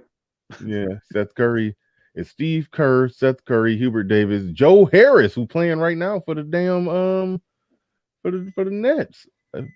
Shit, I didn't know. He snuck in there. Wow, he snuck in there with this short career, but he in there. He's attempted. Who else is in there? Let me back up. But damn, the list changed. So, all right, Steve Kerr, Seth Curry, Hubert Davis, Joe Harris, Drazen Petrovic. Yeah, rest in peace to him. He died in a car crash. Jason Capono and Steph Curry coming in. Jason Capono. Oh man, that's UCLA all day right there, man. Steph Curry coming in at 7 in terms of all-time percentage, but I still give him the crown as the best shooter ever, because he's doing it off his own dribble, high pressure, and gotta take 10 to 12 of them per game, versus most of these guys are spot up shooters, which means they mostly shoot when they open. So I still got to give it to Steph. They shoot less and they only shoot when they open. He doing it off his own dribble with a hand in his face. Steph will do it. Yeah, I was gonna say he'll do it in traffic, bro. It'll just be two contestants on him. Wow, just after that Tim Legler, Steve Novak, Kyle Culver, Steve Nash, BJ Armstrong, Duncan Robinson, and Klay Thompson bringing up the 14th spot. Klay Thompson used to be top 10. He kind of moved out of it. Yeah. Well, he's, you know what, dude? Like in the last 2 years, he ain't hardly played any. Remember, dude, he back-to-back injuries, bro. Yeah. That's an evolving list. It's so many new players just coming on that list right now. That's what I'm saying, dude. You're gonna see Bertans in there in the next year or two. The way that dude fires him up, man, that dude's no joke. Yeah, somebody is saying, "Where is Mark Price?" I'll check that out for you. Hmm. I'll check that out for you. Mark Price was a free throw percentage. He's tops in free throw. 3-point. I don't. Was he there? Was he ever? I'm not seeing Mark. You'll be shocked. There's Yeah, some people who lower on the list than you think. Reggie Miller used to be like Reggie Miller's 40. low. Yeah, He used to be 40. Reggie Miller That had was a long smart. ass career, dude. Like, check this out. Ray Allen is Where's Ray number. Allen? Yeah. Ray Allen is tied for 48. So let's think on that one for a minute. Mm-hmm. Let's see. Shit, I do not see Mark Price on here. Mark Price, I saw him on here. Damn, Reggie Miller dropped all the way to 63. See, it's a lot of little Wow. role players just coming in here bumping people out of the water. Yep. What But they Mark, call 3-point specialists. mm-hmm. Y'all see me all leaned over looking like that. Yeah, Mark Price is not looking findable. I'll be able to find him. I'm type in his name and then see what his thing is. That'll make it easier for me to find him, see where he ranks on the list. Mark Price had a solid on Mark Price's career. He shot. He's okay. So I must have just overlooked him because he had 40% right where Ray Allen is at. So so that means he got to be let me see, make sure. Yeah, so that means he got to be right around wherever I had wherever I said Ray Allen was. Mark Price got to be. You said 47. No, Like not 47. for Ray Allen. No, Ray Oh, that Allen. was Reggie Miller. That was Oh, Reggie Miller. no. Hold on. Oh, no. Yeah. Ray Allen was 47. Ray Allen. Yeah. Okay. 47. Yeah. You're right. Oh, tied for 48 or 49 or something like that. No, tied for 48. Okay. Yeah, 40%. Mark Price had the same damn percentage. Okay, there go Mark Price. Yeah, Mark Price is at 38. So yeah, I don't know how I skipped right past his name. So Mark Price is at 38. So yeah, that's pretty damn. But I would say at free throw, if you looked up free throw percentage, Mark Price would probably be in the top 10. It's like him, who was it? Him, Steve Kerr, Steph Curry.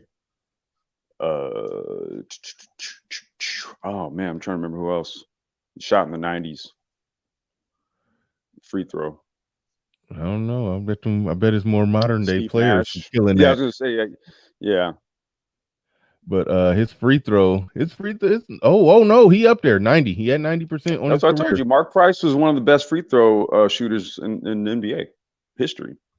Yeah, I'm trying to see. I know he did that. He had to have done that 90, 40, 50 thing a few times. Mm-hmm. Yep. Yeah, he did it a few times. Yep. In right there. Was that 90% from free throw, 50% from the field, and 40% from 3-point? Yep. Yeah. Mark Price. Yeah, he did it a few times. Mark Price could shoot. He one of those players that would translate to this game as well. He would adjust to it. Yeah, he would adjust to it. Yeah. Yeah, he definitely would. He definitely would. Shout out to everybody in the bill. See the Strix. That's why I got to get my sports channel jumping off. A lot of people Man, you keep saying that and then you never do it. Complex. Let's set a date. You're supposed to hit me up for a live stream. I'm busting you out, Bernard. I'm fucking with you. Listen. You might. I don't want to. Well, hold on. No, for my sports show, I don't want to etch it in stone. Okay. If I mess around and need a de facto, I don't want to etch it in stone. But just be go ready ahead. Go ahead. De facto co-host. I used to rock with you on this shit, bro. I know, but I don't know the exact direction I'm going to go with. Don't worry about it, man. Just figure it out. Holla at your boy, man. Exactly. Yeah, when I get it going. Just be ready when I call. Just be ready when I call. That's all. Do I sound ready right now? Yeah, you sound excited. Yeah, let's do it. Okay, you know what? We about to get a date set. It's about to launch. Let's do it. Yeah, let's do it. Let's fucking do it. We can do it when. Shit, let's do it tomorrow. You want to do it tomorrow? Yeah. Can you do it tomorrow? After the Lakers play. What time is the Lakers play at 3:30 EST. Okay, so that's that's going to be that's noon. That's like 12:30. So the game okay. will be over at about what 2:30 my time. 5? Well, I can't translate your time, but I know my time will be No, over at 5 like be like 6. that'd be like 5:30 your time. You're 3 hours ahead of me.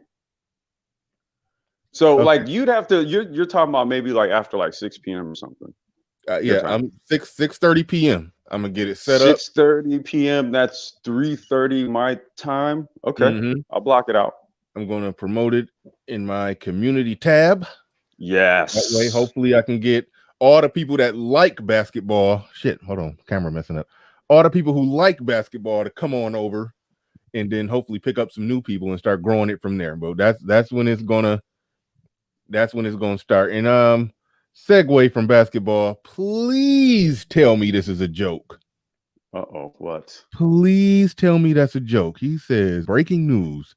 Tommy has beef with Kwame Brown. That has to Okay, be a okay, joke. okay, okay, If okay. I listen, I'm marking it, I'm etching it in stone right Oh now. If God, Tommy is beefing with Kwame, I dude, will never take Tommy serious ever again. dude. Okay, I'm hoping this is not true. I got nothing. I've got nothing. I'm hoping I've got a little more weed.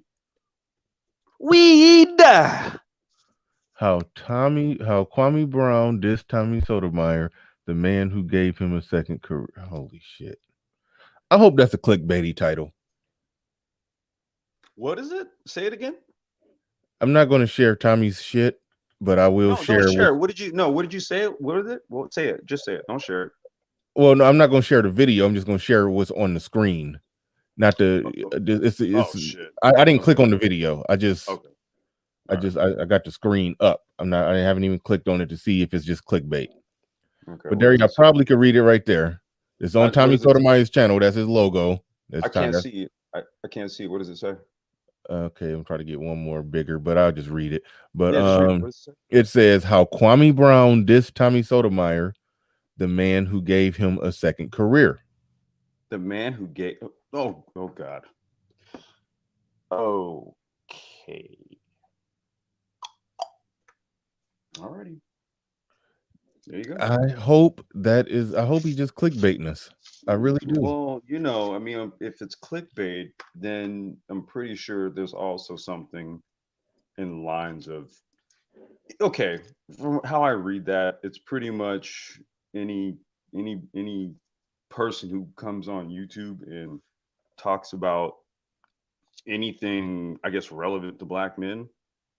I guess this is so fucking weird, man. Like, Listen, so you have to keep. Yeah, does everybody have to credit if you're a black male and you start a YouTube channel and you convey your thoughts about just things, your observations as a black male? I mean, is that you have to give reference to Tommy Sotomayor for that shit?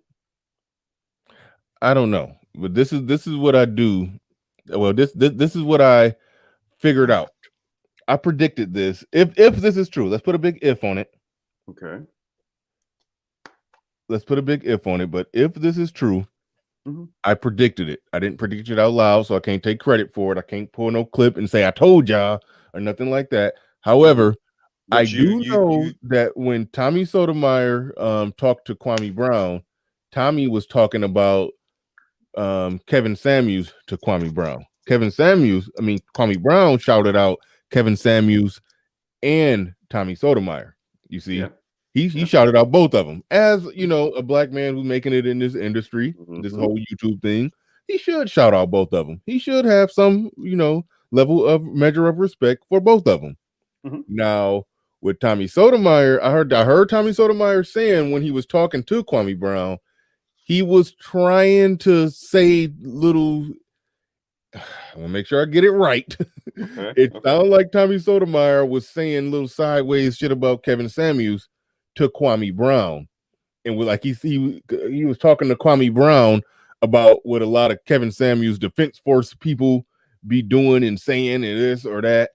And Okay. so, and I know Kwame Brown, he seemed like I'm not getting into that bullshit. You bickering back and forth with nameless, faceless avatars and and talking shit about Kevin Samuels. I Was he know trying to Kwame. like get was he trying to do that whole sort of like yeah, me and you on the same team, man. Type Yeah, of thing. yeah. Almost like, yeah, if you rocking with me over here, we say fuck Kevin Samuels. Yeah, that. Oh, I predicted that. And Kwame Brown was probably gonna push back and say, nah, I'm not about to, I respect Kevin Samuels. So and so so since he I didn't. predicted that there's a possibility that that may be a thing. So wait, and And since he didn't, and then since his last live stream apparently had 48,000 fucking people in it, I guess somebody's something's are in a bunch or something rather. He said that hurt him really bad yeah. at that moment. Well, hey, are you playing that? Oh shit. I didn't realize my speaker.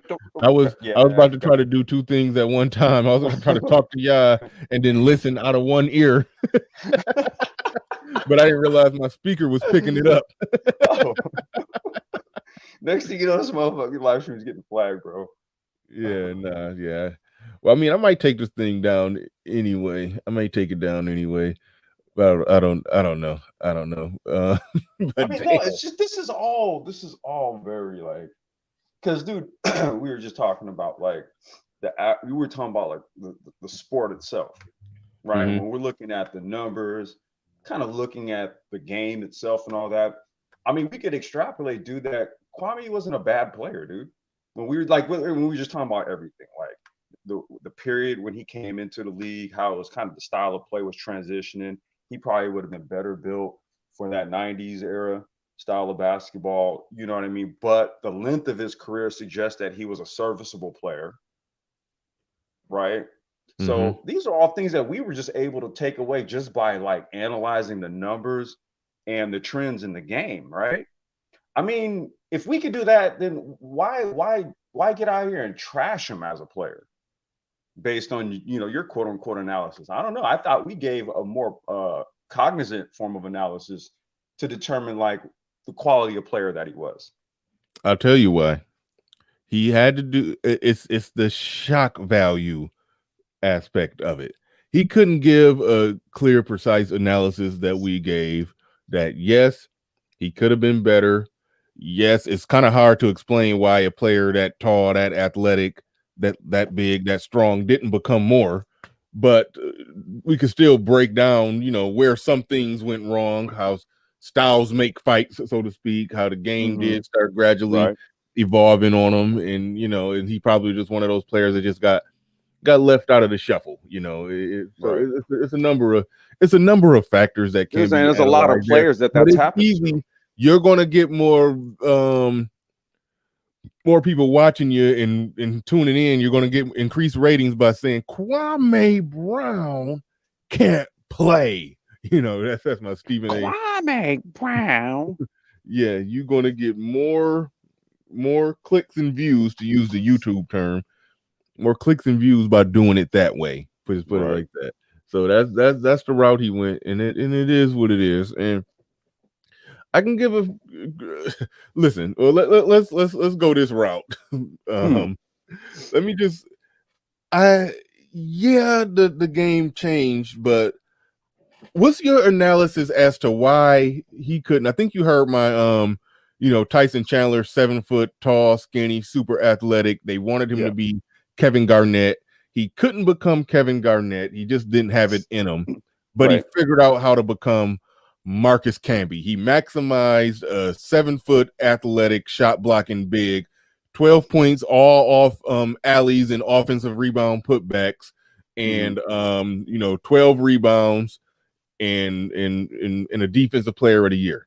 He maximized his he got the max out of it. Well, the max would have been if he would have been Kevin Garnett, but he didn't have it in him.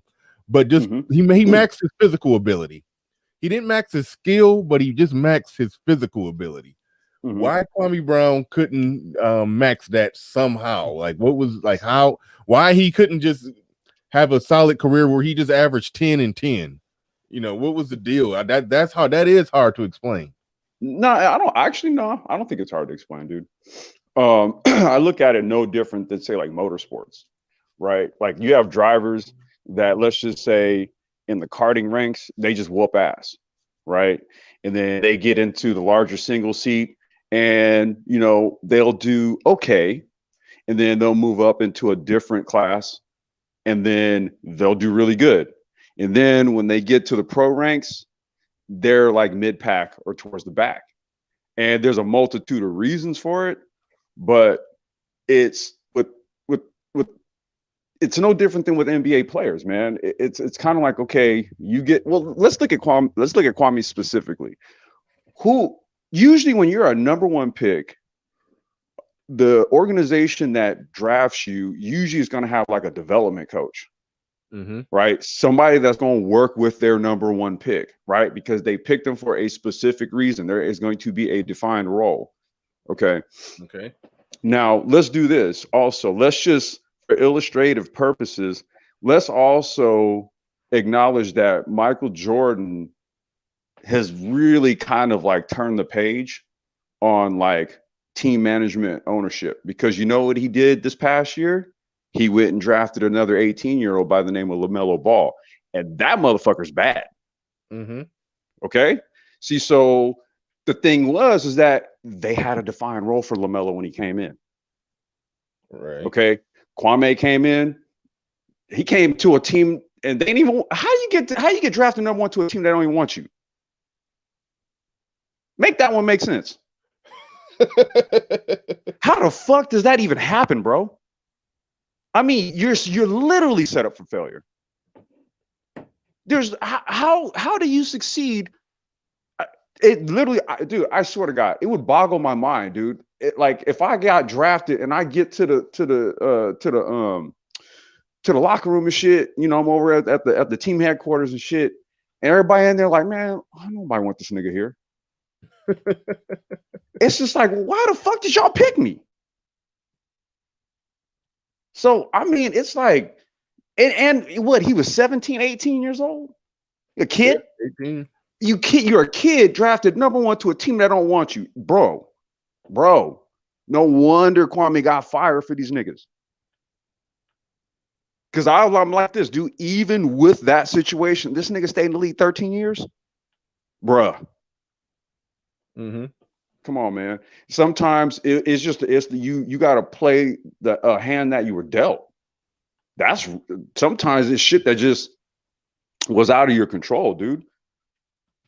You know, and I honestly, dude, like, let me just kind of digress for 1 second, bro. Listen, it's like sometimes, you know, you go through things because your time is meant for another time, right?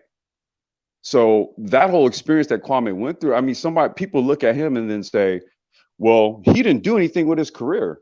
Okay, so you're saying that basically he's not going to do anything with his life now because he averaged, 6 points in the NBA, made a shit ton of money, played for 13. Are you saying that his life is a complete waste? Is this what we're saying? Are we saying that basically all that experience can't culminate into him going off and doing something else to make him even more of a presence in the world? I don't know. It looks like that's starting to happen right now. Yeah.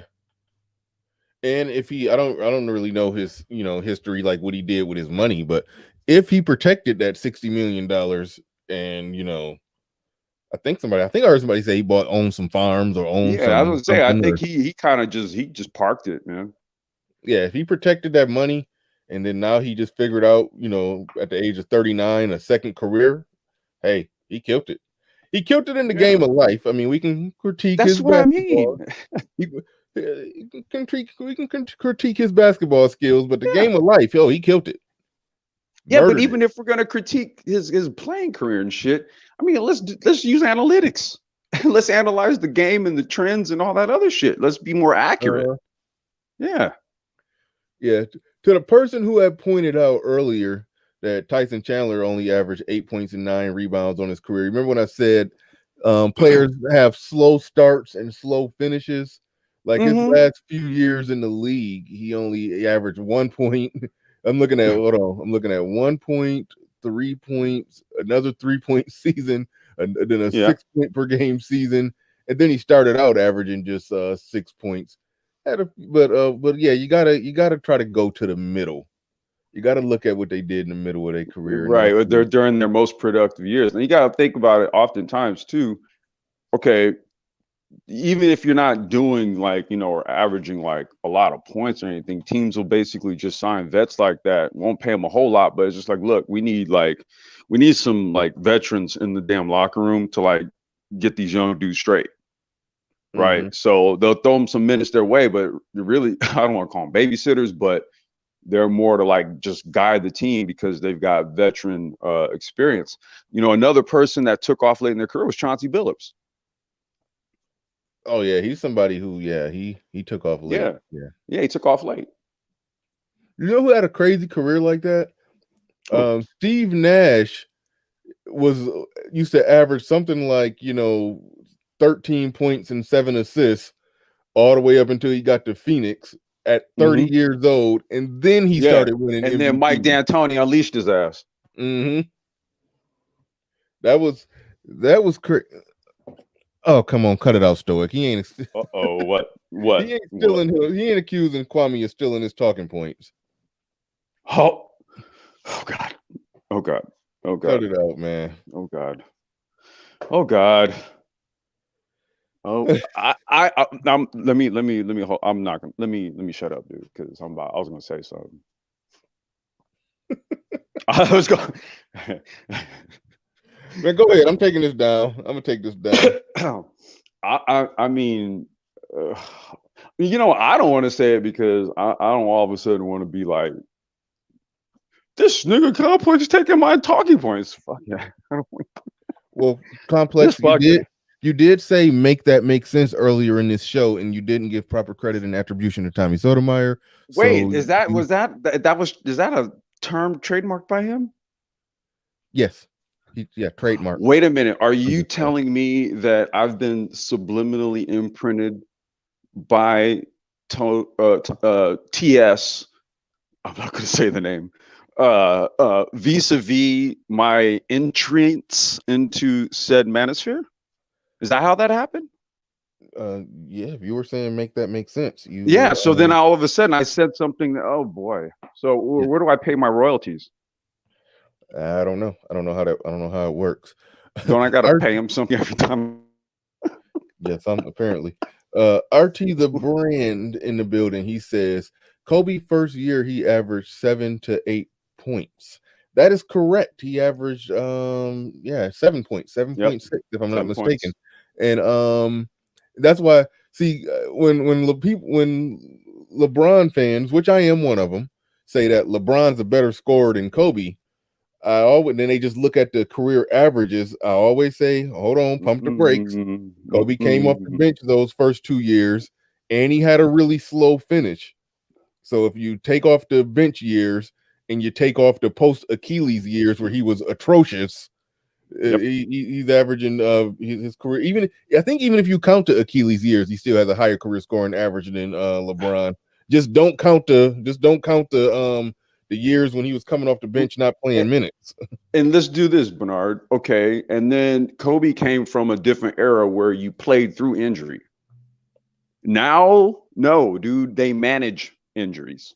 Okay. Yeah, that's true. Dude, that's what I gotta analyze this shit now, because LeBron, he managed he strategically would take a game off here, there, right?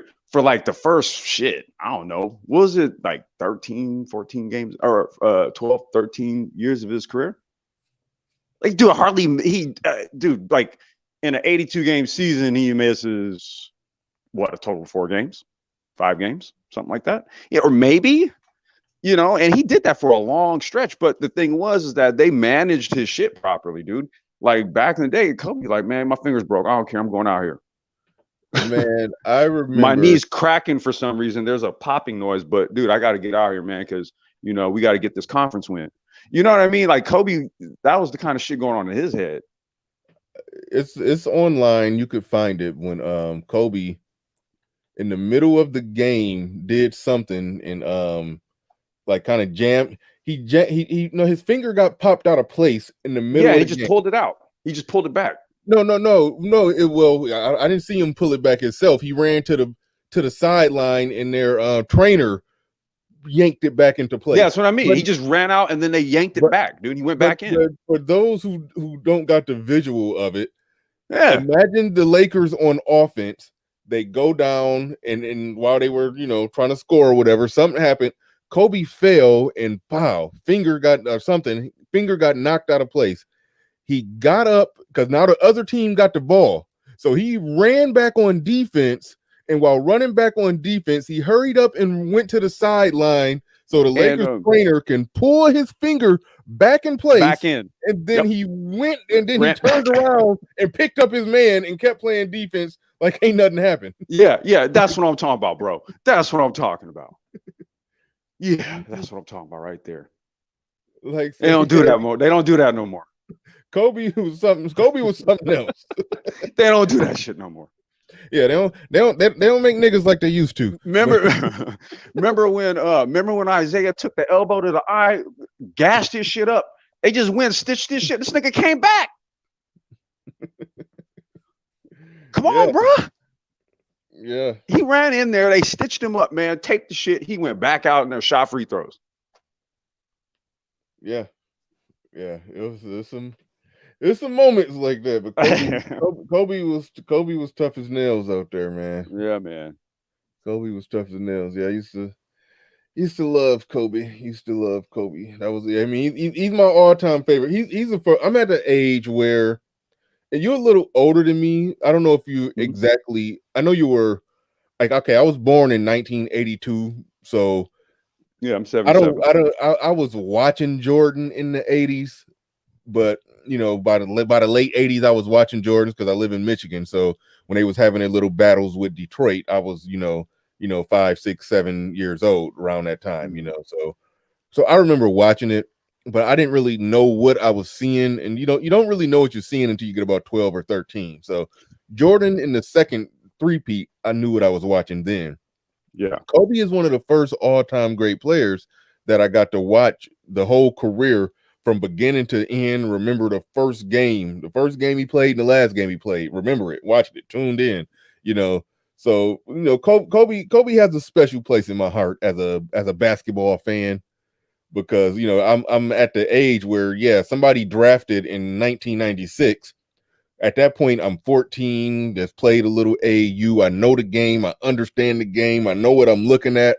I can analyze it properly. He's that first all-time great player that I saw his whole career beginning to end. I can't say that with Jordan, So Kobe holds that special place for me. So yeah, I definitely got nothing but love for Kobe. It don't slip my mind, but it's like when they come back, when it re-hit me sometimes, like, damn, Kobe dead.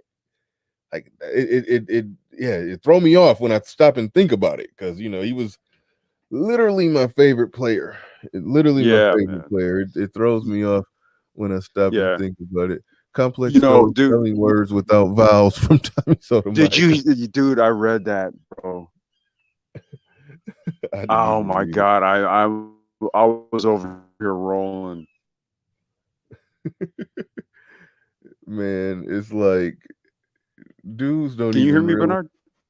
Oh, can you hear me? Can you hear me? Can you hear me? Oh yeah, I can hear you. Okay, there we go. All right. Yeah, I thought I was having a problem. No, I was cracking up at that. Who just said, Jesus, dude, that's hilarious. Snuggles says, Bernard, I want you to try to get an interview with Mr. Sotomayor. It would be good for someone to talk to him. It sounds like a lot of build up anger. I personally don't think it's nothing to talk about. That time when he came on my show, after he said the whole Kevin Samuels thing was a content strategy, at that point, it's nothing else to be said. I mean, he said it's a content strategy. And when somebody is doing a content strategy, they're going to find a legitimate or a legitimate or contrived way to continue to talk about somebody. And it's technically nothing wrong with that. I just personally don't like how he's doing it, but he's free to do it. But I literally say it's nothing else to talk about. And the real code, just one more thing. The biggest reason why I don't want to do it is because one thing that he's done, and I didn't realize he was doing it, even though I did eventually ask him about it at a time when he was on my show. But what he's been wholesale doing lately is all of his trolls that hate him, that are using Kevin Samuels as a stick to hit him with. He's trying to equate all of his trolls and everything that they ever done as Kevin Samuels fans. Kevin Samuels comes from the manosphere. So all of his trolls that hate him are manosphere people. Look at what these manosphere Kevin Samuels fans are doing. Look how they operate. No matter who's saying anything about him now, he's equating that to manosphere. He's equating that to Kevin Samuels.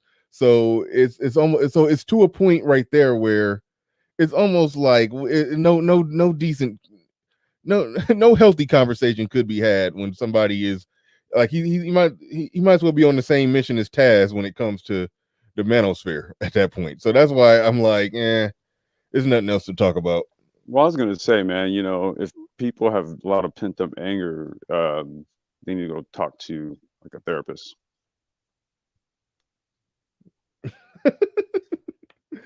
You just put that very simple. I don't think he got pent up anger. I think it's a content strategy.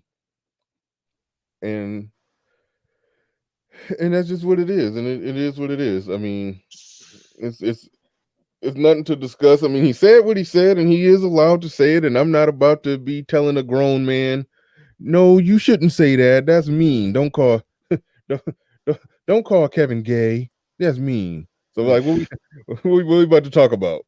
It is what it is. It's like, what are we doing here, folks? What are we doing here? Yeah. So yeah, that's why I'm just through with that one. It's nothing to talk about. I mean, if he showed up in my chat room and wanted the link, I'd give him the link. I mean, but as far as a one-on-one interview, as far as these topics, the whole controversy between him, Kevin Samuels, and how he extrapolated that to the manosphere, and how he I think potentially now got something going on against Kwame Brown, all of that, I can care less. I can care less. Not to go off topic, but I was thinking for the sports show tomorrow, if somebody sends, I don't know, maybe like a $5 super chat, you know how you do the sound bites? Yeah. Like, so they do it, and then you remember that song by Curtis Blow, they're playing basketball. I'll have some sound bites for that, but see, here's the deal. I can't do it off a super chat because I won't. As I said, channel's not monetized. Oh, yet. wait, it's on the other channel. Yeah. Okay. So, but I will have clips to drop. Well, probably not on the first show, but I will develop some.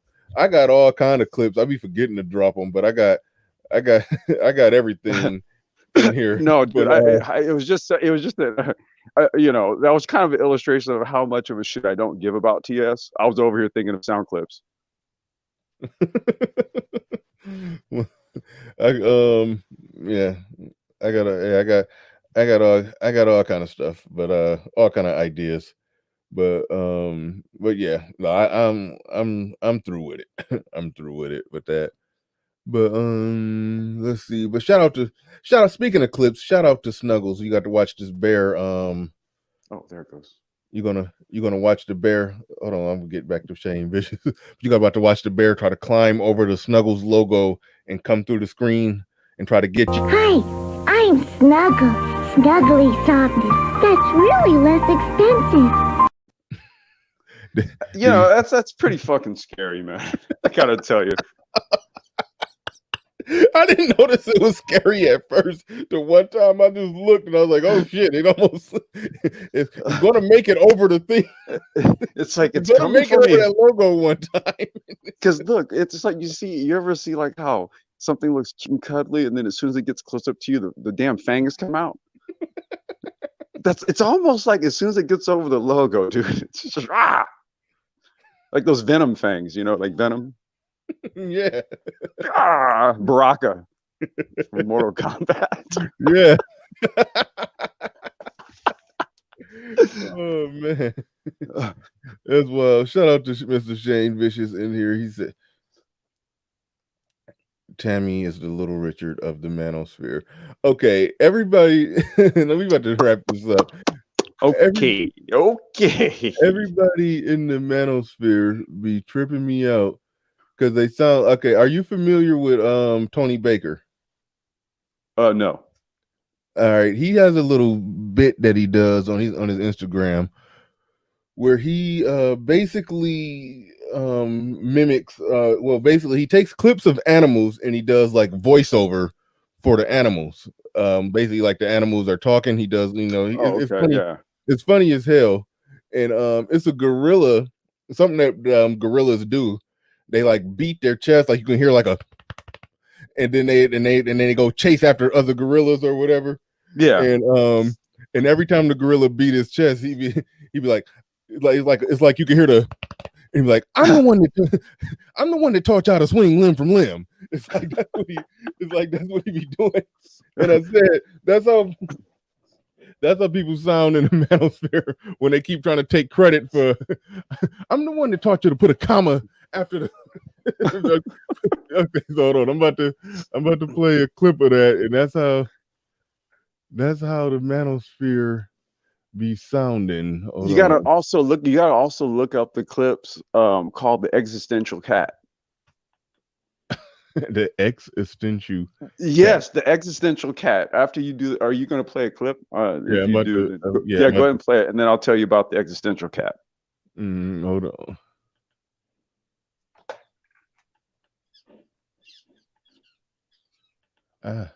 I'm failing. I'm failing to get it. I think that's it. Hold on. Where's the audio? Where is the audio? I can see that, correct? Okay, yeah, I can see that.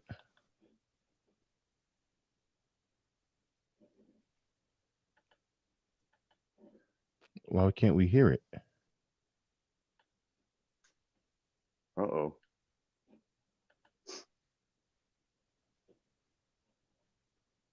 Oh shit. Tag, you're it.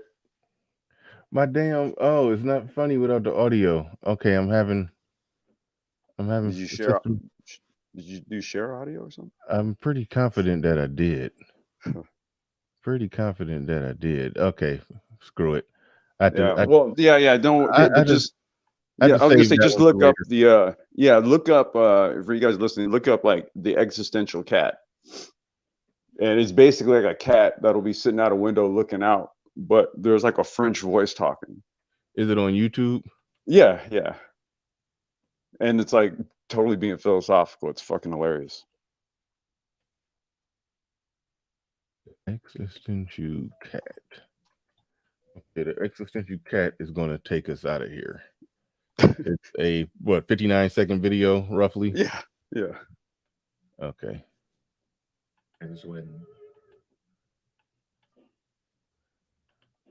Yeah, I got to get the clip right for that damn gorilla. Hold up. Wait a minute. There we go. Wait.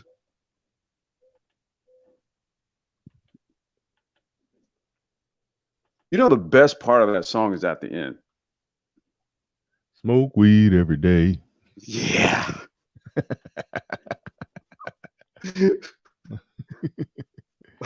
Oh shit.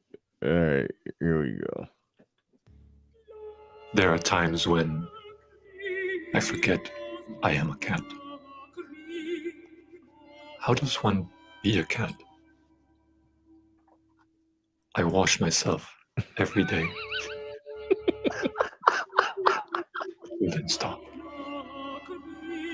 Am I even clean? Make me clean? How does the tongue work? Perhaps I am truly unclean. It's possible. And yet I wash myself anyway. How long have I been sitting here? How long? What is time?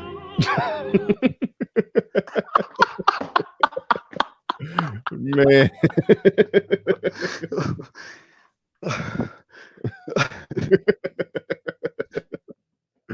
All right. That's we stupid. Oh, shit. That was funny though. That was funny. Oh, fuck. Okay. All right. So 6:30 tomorrow. 6:30 tomorrow. 3:30 my time. Yeah, we'll kind of be talking about the game and other random topics. Other random topics. So that'll be that. But other random NBA related topics. But we'll probably start off talking about the game. And Yes, that'll be sir. that. All right. So, thank you everybody that came through today, everybody who supported in any way, shape, or form, shared, subscribed, did anything. Cash App, Super Chat, a couple thumbs down. Damn, 10 thumbs down. Wow. What the hell? It's two possibilities. The non-basketball people who didn't care to hear about basketball and they saw a thumbnail with Stephen A. and Boyce Watkins, they probably came in and thumbs down. Then the thumbnail is kind of misleading if you speed read it like some people do, and they probably thought that I was making the point that nobody got personal or something because I don't know, maybe they thought I was agreeing with Stephen A. Smith. Who the hell knows? But either way, oh my goodness, what? Cynthia G's first wig. Wigmo, where Wigmas? Forget those haters, Bernard. Holy shit! Oh my goodness! You know, I wouldn't be surprised if one of these days a scooter makes some sort of comment or donation to you. Yeah. My electric scooters. Cynthia G's wig made a comment or donation. I don't know. But all right. Okay, so we had a wig. So just so we're keeping track here, we have a wig, a shirt, a bra, and a golden toilet. And a creepy ass bear, perhaps? Yeah. All right, there we go. Well, only on the Bernard Riley show, you guys. Speaking of that wig, the wig did one, and we're going to take us out of here with this.